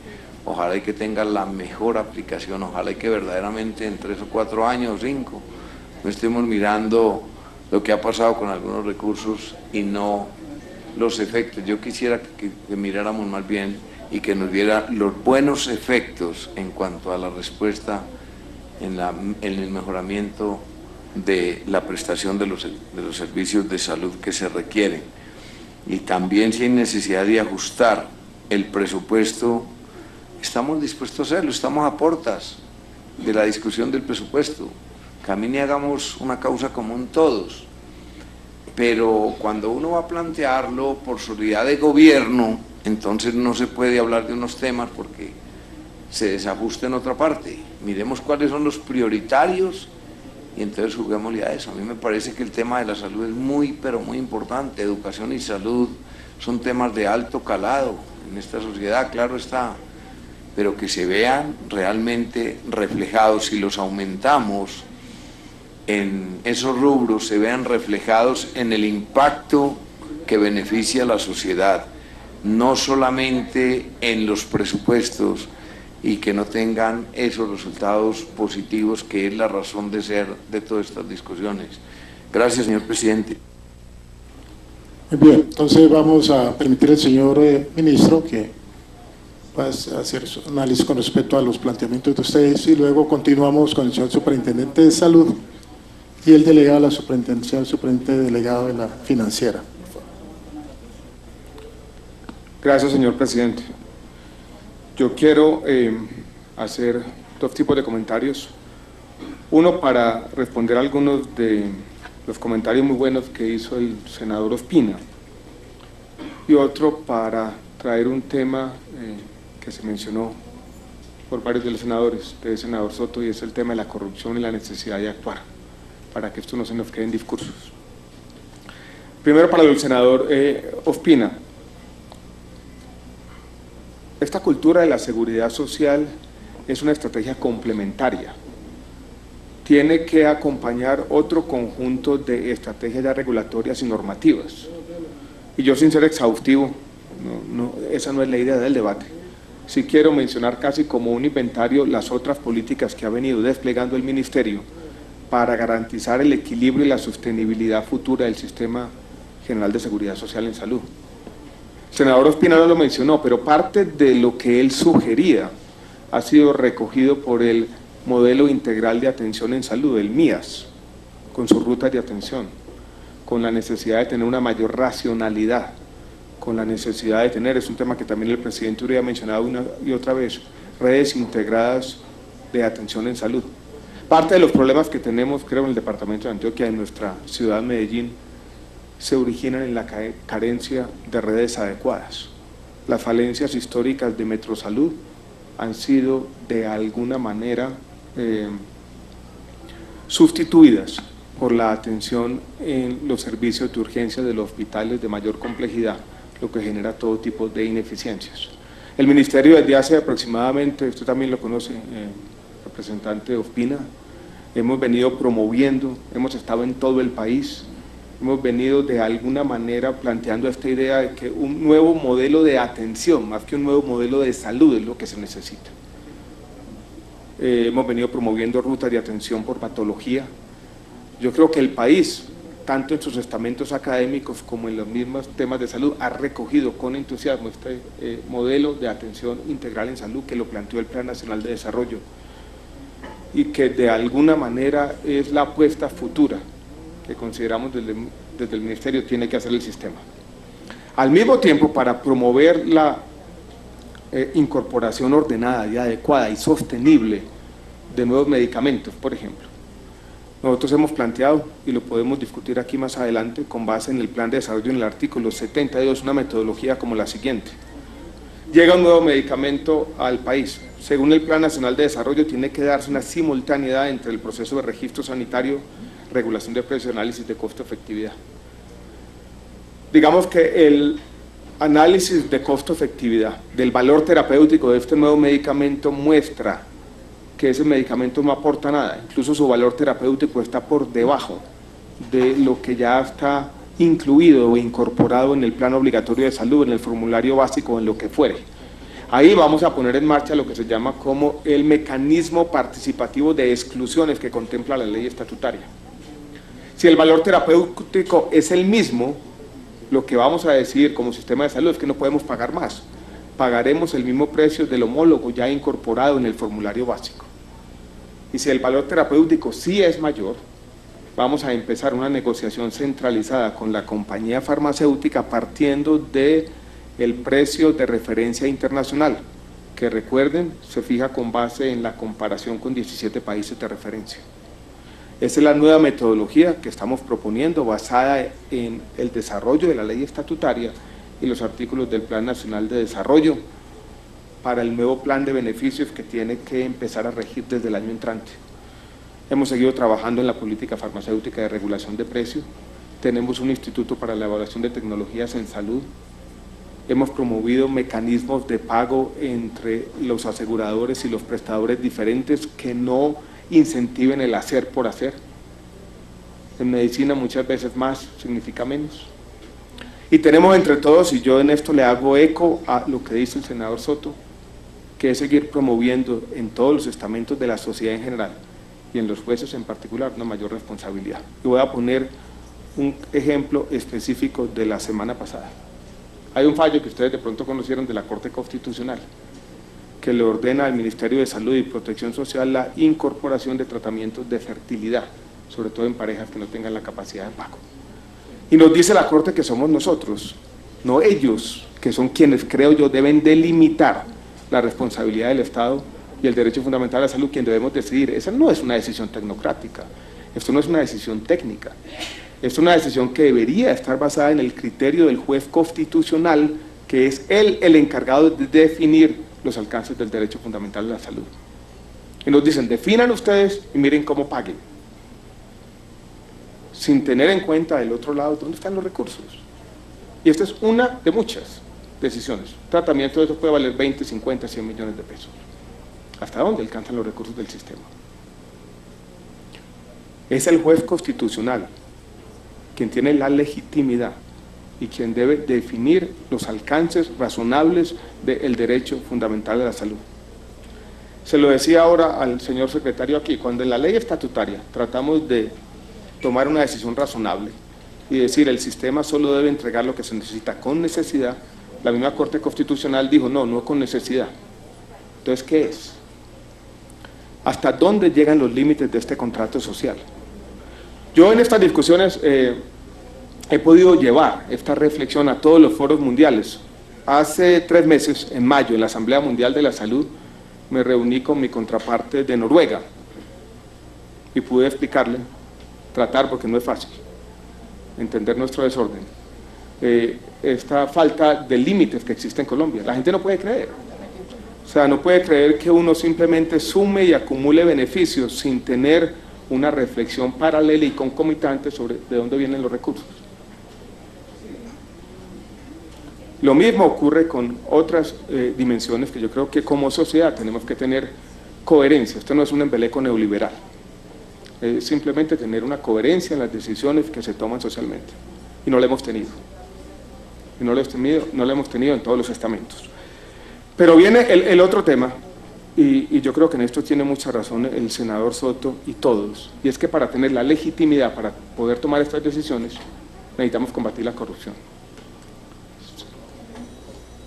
La corrupción hace mucho daño, no solamente mengua los recursos del sistema, pero tal vez el daño más grande que nos hace, y es que nos resta legitimidad para tomar las decisiones necesarias a la hora de regular la seguridad social en nuestro país.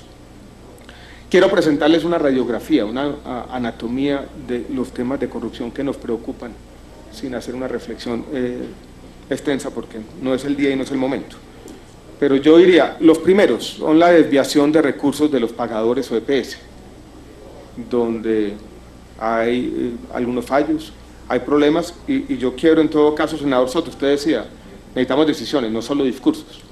Pues yo quiero decirle de manera enfática que hemos tomado decisiones. Sol Salud, Golden Group, Selva Salud, Humana Vivir, Salud Cóndor, Caprecon, Salucop.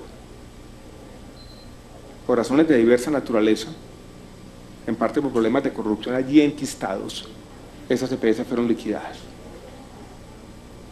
Al mismo tiempo se crearon las cuentas maestras para administrar los recursos, y con el 2702 que define la inversión de las reservas técnicas vamos a asegurar que hacia el futuro no existe desviación de recursos. O sea, ahí se ha venido avanzando en todo caso en esa primera fuente de corrupción, que es la corrupción enquistada en las EPS. Tenemos una segunda que surgió con el tema de los recobros, donde yo creo que también se han tomado medidas de control en el ministerio que han desterrado, creo yo, casi por siempre, la corrupción en el tema de los recobros del régimen contributivo, que es lo que administra la dirección de fondos del ministerio. Esa era una segunda fuente. Hay una tercera que ha ocupado el país en los últimos días y tiene que ver con la corrupción asociada a los recursos descentralizados. Colombia tiene 2 sistemas descentralizados, el Sistema General de Participación y el Sistema General de Regalías. No voy a hablar de los recursos de SGP Demanda, que yo creo que con la 1438 fueron recentralizados, y al acabar los contratos municipales, presidente Uribe, del régimen subsidiado, yo creo que allí una fuente de corrupción también enquistada territorialmente se acabó. Pero voy a decirlo también cándidamente, en los recursos de salud pública del Sistema General de Participaciones y en los recursos de oferta. Vimos el escándalo de Córdoba en los días recientes, todavía tenemos una preocupación en el tema de corrupción. También la tenemos en el Sistema General de Regalías, en los asuntos que atañen a la salud. Entonces, hay una en las EPS, otra en los recobros, otra en la descentralización, y esa tercera en esta jerarquía que yo quisiera construir me preocupa. Hay otra, y la mencionó también el presidente Uribe, es la corrupción de los hospitales públicos. Aquí las generalizaciones no aplican. Hay unos que se manejan adecuadamente. Si ustedes van a Pitalito, donde usted estuvo y yo estuve recientemente, se encuentra un hospital público que funciona perfectamente. ¿Por qué? Hay una gerencia dedicada a hacer lo que toca, a facturar como toca, a cuidar hasta el último centavo de los recursos públicos, a no permitir que este hospital se convierta en una fuente de clientelismo y de corrupción. Y funciona la cosa. Desafortunadamente, muchas veces estos casos son la excepción y no la regla, y yo no voy a ser exhaustivo, pero en el tema de los hospitales públicos tenemos esas costumbres del sector descentralizado territorial, que acabaron con las beneficencias o loterías, con muchas de las empresas de servicios públicos, con las licoreras, y que siguen enquistadas en el tema de los hospitales públicos. Y hay un quinto tema que tiene que ver con el manejo de los mecanismos de focalización, con el CISBEN y con la elusión y la evasión, que también nos preocupa, la manipulación de los instrumentos de focalización, que también es una forma de corrupción. Yo creo que debemos tener un debate tal vez más adelante y enfocarnos, y si quiere yo puedo hacer una presentación cándidamente de los diferentes elementos de esta anatomía de la corrupción, dónde hemos avanzado y dónde como sociedad tenemos que seguir avanzando para construir la legitimidad. Pero lo que a mí no me gusta es que cuando uno menciona los temas de corrupción y los otros temas de buen uso de los recursos públicos, muchas veces se genera esta suerte de argumento, y es decir, no, pues si ya se están robando la plata, ¿qué más da entregarle los 100 o 200 o 300 o 400 pañales en demasía a un usuario? ¿Por qué me ponen el énfasis ahí? No, yo. Necesitamos atacar los dos problemas. Porque o si no, se genera una especie de cultura de saqueo. ¿Qué más da? Pues ya están robando por aquí, robemos de otro lado. No, señores. Una forma también de generar una cultura de la seguridad social es atacar esas formas de microcorrupción que, sumadas o agregadamente, también son una fuente importante de insostenibilidad del sistema y también nos agravan esta situación. Esta es una responsabilidad de todos. Y claro que cabe una culpa al Estado, pero también, y en esto tal vez no estoy plenamente de acuerdo con el senador Castilla, las fuentes de abuso del sistema por los ciudadanos de a pie también tienen que combatirse con argumentos y con decisión, sin echarle la culpa a la gente, simplemente a quienes abusan del sistema. Entonces yo creo que este tipo de discusiones más filosóficas, por lo menos de vez en cuando, creo que valen la pena, son importantes, nos ponen a todos a reflexionar sobre lo que hacemos, sobre los éxitos, los fracasos y los extravíos de mucho trabajo que hemos emprendido juntos. Muchas gracias. Hay un temita, senador Soto, sobre las cuentas de salud del 14%, la forma como se calcula ese porcentaje, basado en las cuentas de salud. Nosotros tenemos unos estándares que son los del Banco Mundial, basados con encuestas de hogares que le preguntan a la gente cuánto se gastó en el transporte, en el medicamento, qué fue lo que hizo aquí. Entonces, ese 14% ya tiene en cuenta esos gastos adicionales. Así todo es bajo. Medicamentos.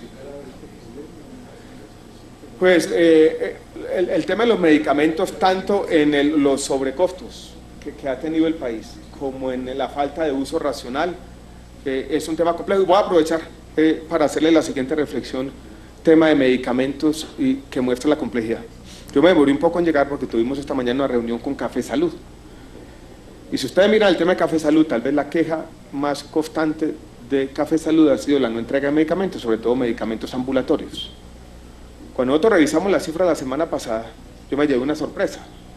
Cuando me muestran los nuevos administradores de Café Salud, que es gente idónea, responsable y honesta, hasta el tuétano, me dicen, nosotros le hemos pagado a la industria más plata este año de lo que le pagamos el año pasado. Entonces yo dije, ¿por qué no están entregando medicamentos? Me dicen, no, porque algunas de las compañías farmacéuticas están amortizando la deuda vieja y simplemente me están entregando una fracción de los medicamentos por los que yo estoy pagando. Y así dije, eso no puede ser. Eso no puede ser porque uno no puede, simplemente porque tiene poco de desconfianza, incertidumbre o miedo sobre el futuro de Café Salud o de Epsifarma, que distribuye los medicamentos, crear un problema de salud pública al no distribuir los medicamentos. Y descubrimos que allí se estaba generando una suerte de crisis de confianza. Esto es, desconfianza sobre el futuro de Café Salud estaba llegando a que los recursos transferidos se utilicen para amortizar deudas viejas que hacen parte de ese pasado problemático que entre todos tenemos que resolver y no se despache lo que tiene que despacharse. Entonces quedamos a un acuerdo que ojalá lo cumplan, de que en los próximos meses Café Salud va a pagar lo que tiene que pagar, pero la industria farmacéutica tiene que comprometerse, en esto tienen que ser serios, de despachar lo que tienen que despachar. Porque vuelvo y repito, se estaba pagando y no se estaba despachando. En algunas de las compañías se pagaba el 100% y se despachaba el 20-30%, con consecuencias adversas, sobra decirlo, sobre los pacientes. Entonces, a veces uno solamente ve una parte del problema. De fondo, atrás, escondido, tras bambalinas hay explicaciones complejas y creemos haber resuelto el tema de distribución de medicamentos de Café Salud con el compromiso de la industria farmacéutica. Vamos a ver qué pasa. Sí, Presidente, no es simplemente porque es bueno escuchar al ministro sobre una pregunta que le hemos escuchado varias veces al senador Ospina, que es un tema bien importante, el tema de la atención de medicina general y prevención, programas de medicina familiar, etcétera, como el senador Ospina lo trajo. Sí, yo mencioné el tema del modelo integral de atención en salud, que está basado, senador Ospina, usted lo conoce bien y lo ha estudiado, en la importancia de los médicos familiares. Y estamos trabajando con las facultades de medicina en todo el país para aumentar en nuestro país de manera importante esos médicos familiares. Ahí tenemos una ruta. Yo creo que ha sido un trabajo pedagógico importante que se está haciendo, porque si no hacemos énfasis en lo preventivo al comienzo y nos vamos simplemente a los servicios de alta complejidad, estos problemas de falta de sostenibilidad también se van a ver exacerbados. Yo les voy en todo caso a mandar a toda la comisión los documentos del modelo integral de atención en salud, que es importante que todos los conozcan. Bien, antes del senador Jorge. No, solo a manera de información. Supongamos que a todos nosotros nos hacen un tamizaje y nos toman la tensión arterial de manera preventiva y nos hacen un antígeno prostático a los señores o le hacen una prueba de azúcar a todos los acá presentes. Es muy probable que se identifiquen algunas personas con factores de riesgo, con la presión alta, con el antígeno prostático elevado o con el azúcar elevado. ¿Eso qué significa? Que una acción de tamizaje masivo y una acción preventiva masiva en los inicios va a generar un pico que aumentará la demanda de bienes y servicios en salud, porque no sabíamos si nos encontrábamos enfermos o no. Y por tanto, si adelantamos acciones de ese orden de manera masiva en toda la población colombiana, al principio vamos a tener mayor cantidad de hipertensos, de diabéticos, de personas con diferentes patologías, porque estamos haciendo una búsqueda activa del enfermo. Y eso claramente significará una presión financiera al sistema. Pero en la medida en que esas personas identificadas se comienza a adelantar frente a ellas hábitos saludables, educación sana, alimentación sana y acciones preventivas farmacológicas o de rehabilitación, van al mediano y largo plazo a bajar las tensiones en salud y la presión fiscal. ¿Qué nos pasa a nosotros? Las EPS no quieren esa presión fiscal de inmediato. Por tanto, no le interesa hacer tamizajes con su población para la búsqueda activa de enfermos. Como no hace esa búsqueda activa de enfermos y no adelanta esa tarea, no tiene cómo amortiguar a mediano y largo plazo la presión que ese enfermo va a generar. Ese es, digamos, por qué no se hace como debe ser en Colombia. Ya, gracias. Muy bien. Entonces vamos a continuar. Vamos a permitirle al señor Superintendente de Salud que va a intervenir y luego el Superintendente Delegado en lo financiero. Sigan, por favor. Muchas gracias, presidente. Un saludo a usted y una felicitación nuevamente por su designación y a todos los honorables miembros de la Comisión Séptima. Yo creo que la cultura de la seguridad social, a pesar de que tiene una semana dedicada exclusivamente a ello, conlleva un trabajo permanente de revisar de manera recurrente las dificultades y los problemas del sistema y específicamente en el caso nuestro las acciones que se requieren para corregir los problemas. Nuestro foco de acción tiene tres elementos fundamentales que quiero presentarles de manera sucinta en el día de hoy como resultado de las acciones de la Superintendencia en 2015 frente a sus responsabilidades. La primera tiene que ver con el usuario, la segunda tiene que ver con la sostenibilidad del sistema y esto pasa por revisar los temas del ingreso y los temas del gasto. Y el tercero, que usted reclamaba, senador Soto, con toda razón, los temas del control. ¿Cuáles son los resultados finales de todas estas acciones de cara a lo que la gente espera? Y en ese marco de acción yo quiero empezar por el primero, por el tema del usuario. Ayer veíamos unos resultados iniciales de cómo progresivamente el usuario cada vez espera, en este caso de la superintendencia, de cada 10, 3 esperan decisiones de tipo punitivo, digámoslo así, por parte nuestra. Sin embargo, el usuario venía de alguna manera esperando una mayor presencia de la superintendencia de las regiones, una mayor presencia de la superintendencia en la solución de los problemas específicos. Al respecto quiero compartir con ustedes algunas cifras. El año pasado, en el año 2015, la superintendencia atendió cerca de unas 800.000 peticiones, quejas y reclamos. Lo curioso de este dato es que casi 500.000 de estas 800 corresponden a solicitudes de información. Y por eso esta semana de la Seguridad Social en Salud arranca con el pie derecho cuando empieza por que la gente empiece a conocer el sistema. 500.000 personas acudieron a la superintendencia para conocer temas básicos de operación de acceso a los servicios, no para reclamar servicios específicos. En las otras 300.000 que encontramos, claro, temas asociados a la restricción de acceso a los servicios de salud, pero también encontramos barreras de tipo administrativo, temas que al usuario le empiezan a afectar no ya en la atención, sino en la forma como acceden, y usted lo señaló, senador, con temas como las filas y otras barreras administrativas que para el usuario son inconvenientes. Este crecimiento del volumen también ha ido acompañado del crecimiento de la presencia de la superintendencia. Hoy tenemos presencia en 5 regionales, en las principales ciudades, pero también hemos utilizado las casas del consumidor, los centros de atención de reparación de víctimas, y hoy tenemos presencia en 20 gobernaciones, en acuerdos con las secretarías de salud para tener casi una presencia nacional. En ese mismo sentido, hay 2 temas importantes que la gente demandaba.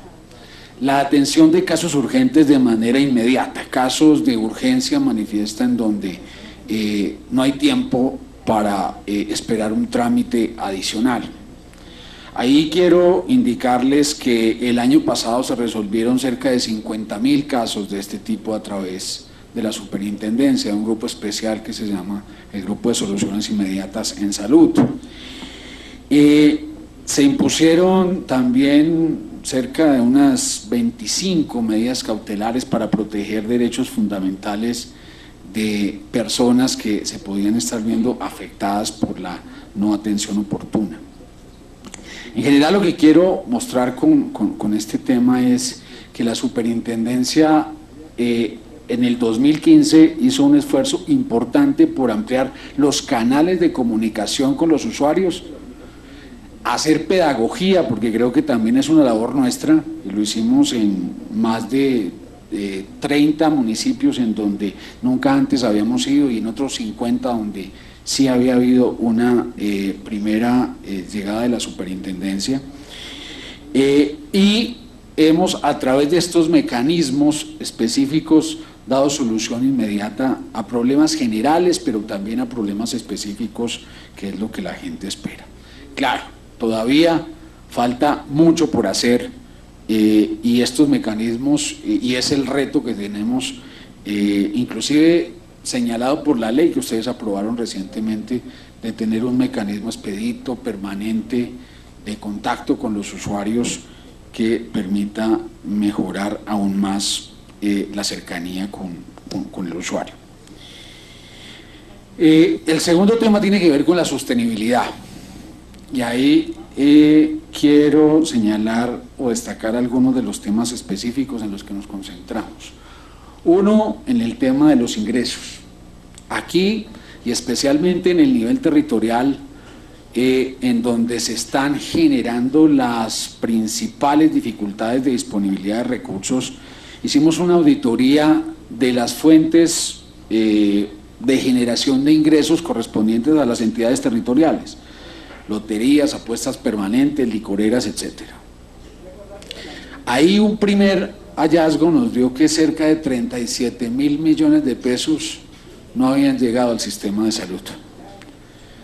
Esos recursos que de alguna manera debieron contribuir a atender temas como la financiación del NOPOS en departamentos como Atlántico, Valle del Cauca, Risaralda, Santander, etcétera, no llegaron.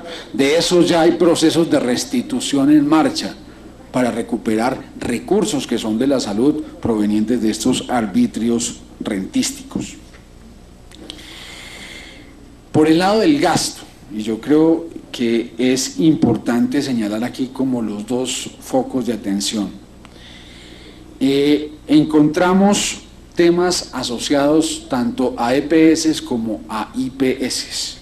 En el caso específico de las EPS, nos dedicamos a identificar cuál es el defecto patrimonial, es decir, los recursos que deberían aportar, de acuerdo con la nueva norma de habilitación, las empresas promotoras de salud.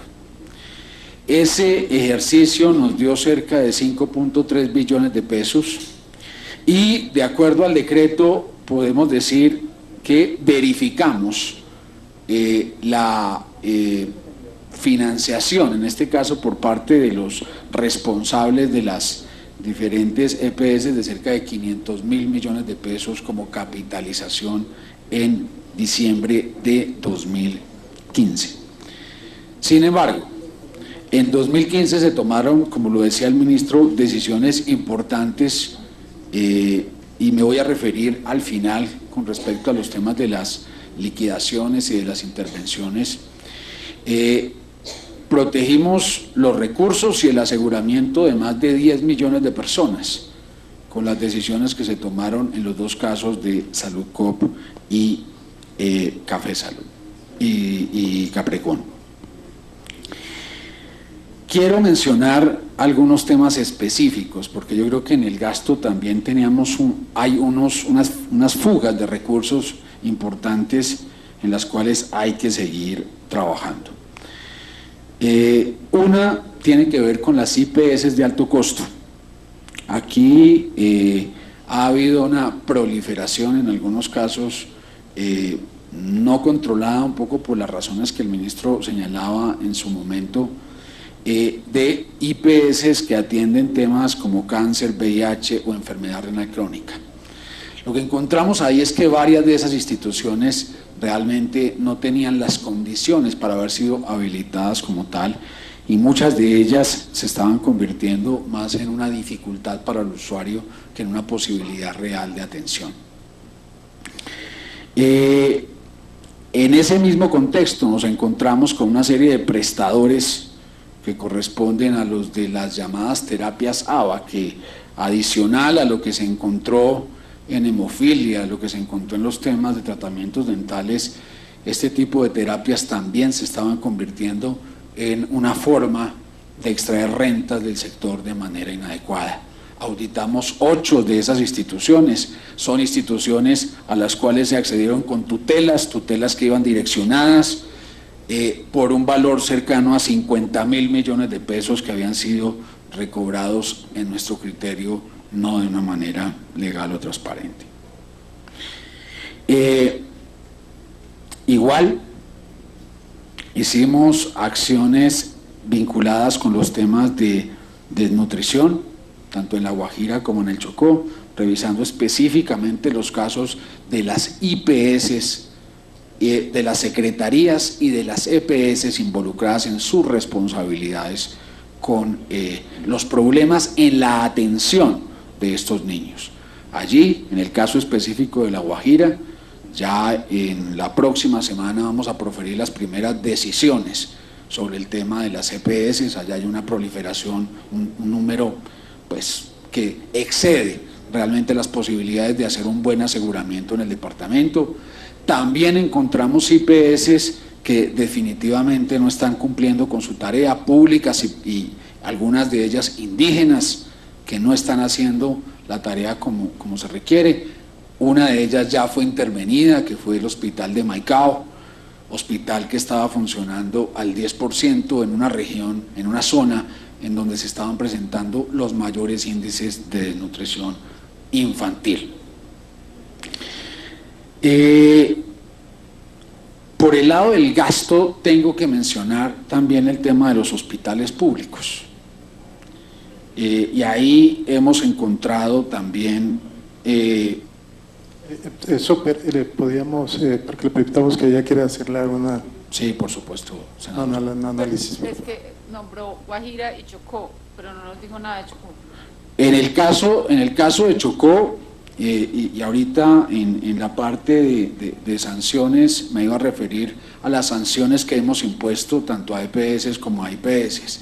En el caso de Chocó estamos de la mano con el Ministerio en la estructura de este nuevo modelo de atención en el departamento del Chocó, explorando cuáles son aquellas decisiones que habríamos que tomar frente a algunas EPS que están hoy en el departamento del Chocó, pero desde el punto de vista de sanciones, ya hay sanciones impuestas por los casos de desnutrición y muertes por desnutrición, que son atribuibles a defectos en la atención por parte de los aseguradores. Ahora al final, si quiere, senadora, le hago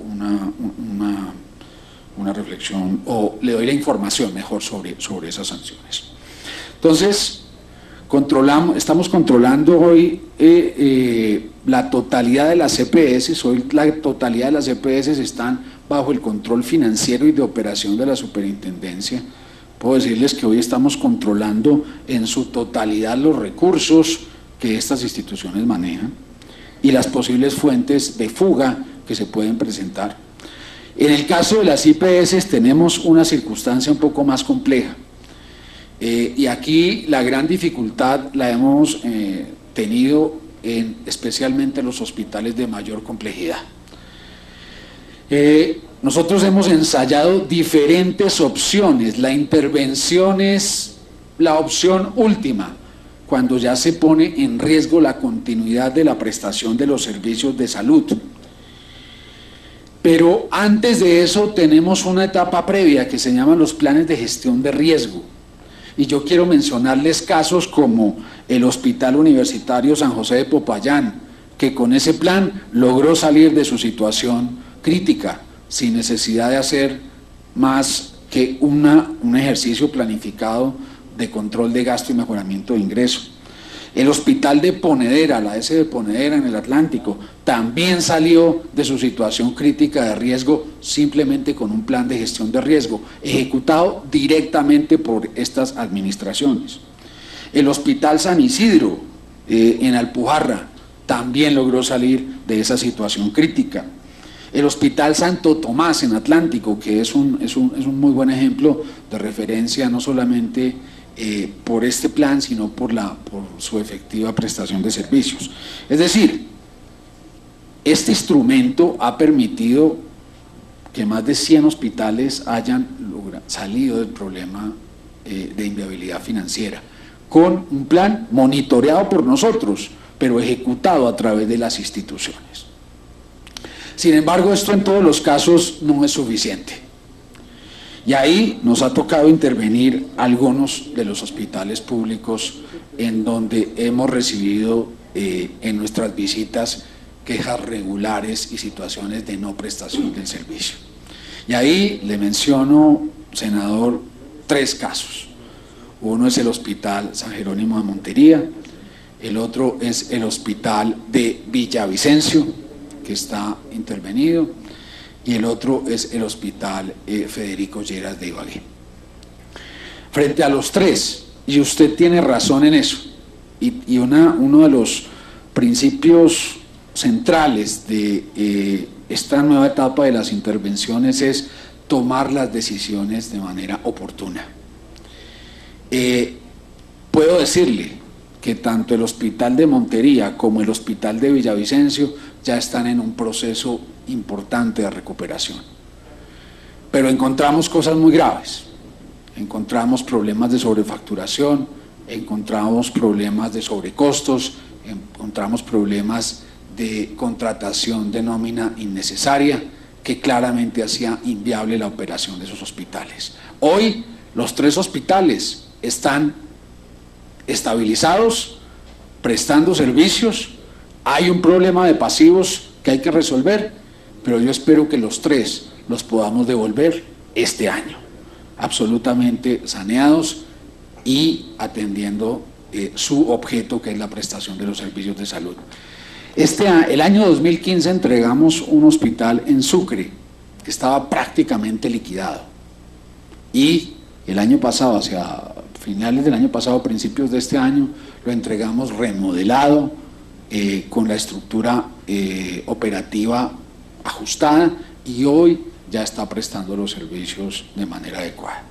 Esas son las intervenciones que necesitamos, intervenciones cortas que toman decisiones de manera oportuna, y ese, digamos, es el compromiso nuestro.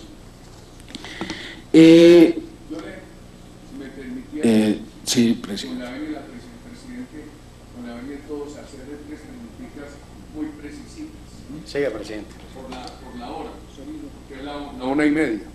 La primera, no está el senador Correa aquí, quería preguntarle a qué obedeció el cambio de liquidador en Montería.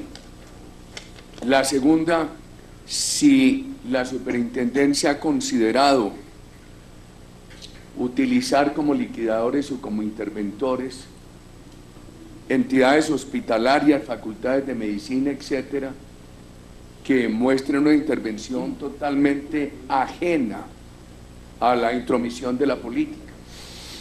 Tercero, si la superintendencia sí se está preparando para cumplir con la ley que se acaba de aprobar, de tener en 2 años una comunicación en línea con todos los actores en Colombia, que el usuario pueda tener una comunicación en línea en tiempo real con la EPS, con el hospital, con la superintendencia. Y básicamente eso, señor superintendente. Claro que sí, señor presidente. De los 3 temas, el primero, la liquidación se prorrogó por 3 meses más, llevaba 1 año, ya el hospital está estabilizado. ¿Qué problema le queda? Le queda el problema de los pasivos, tiene unos pasivos por cerca de 40.000 millones de pesos. El FONSAED, que es una fuente de la financiación de esos pasivos, pone la mitad, el departamento pone la mitad. Entonces nosotros simplemente vamos a usar estos 3 meses para ejecutar la parte que le corresponde al FONSAED. Para eso trajimos una persona experta y especialista en ejecutar esos recursos en estos 3 meses. Del segundo tema, clarísimamente, la ley, la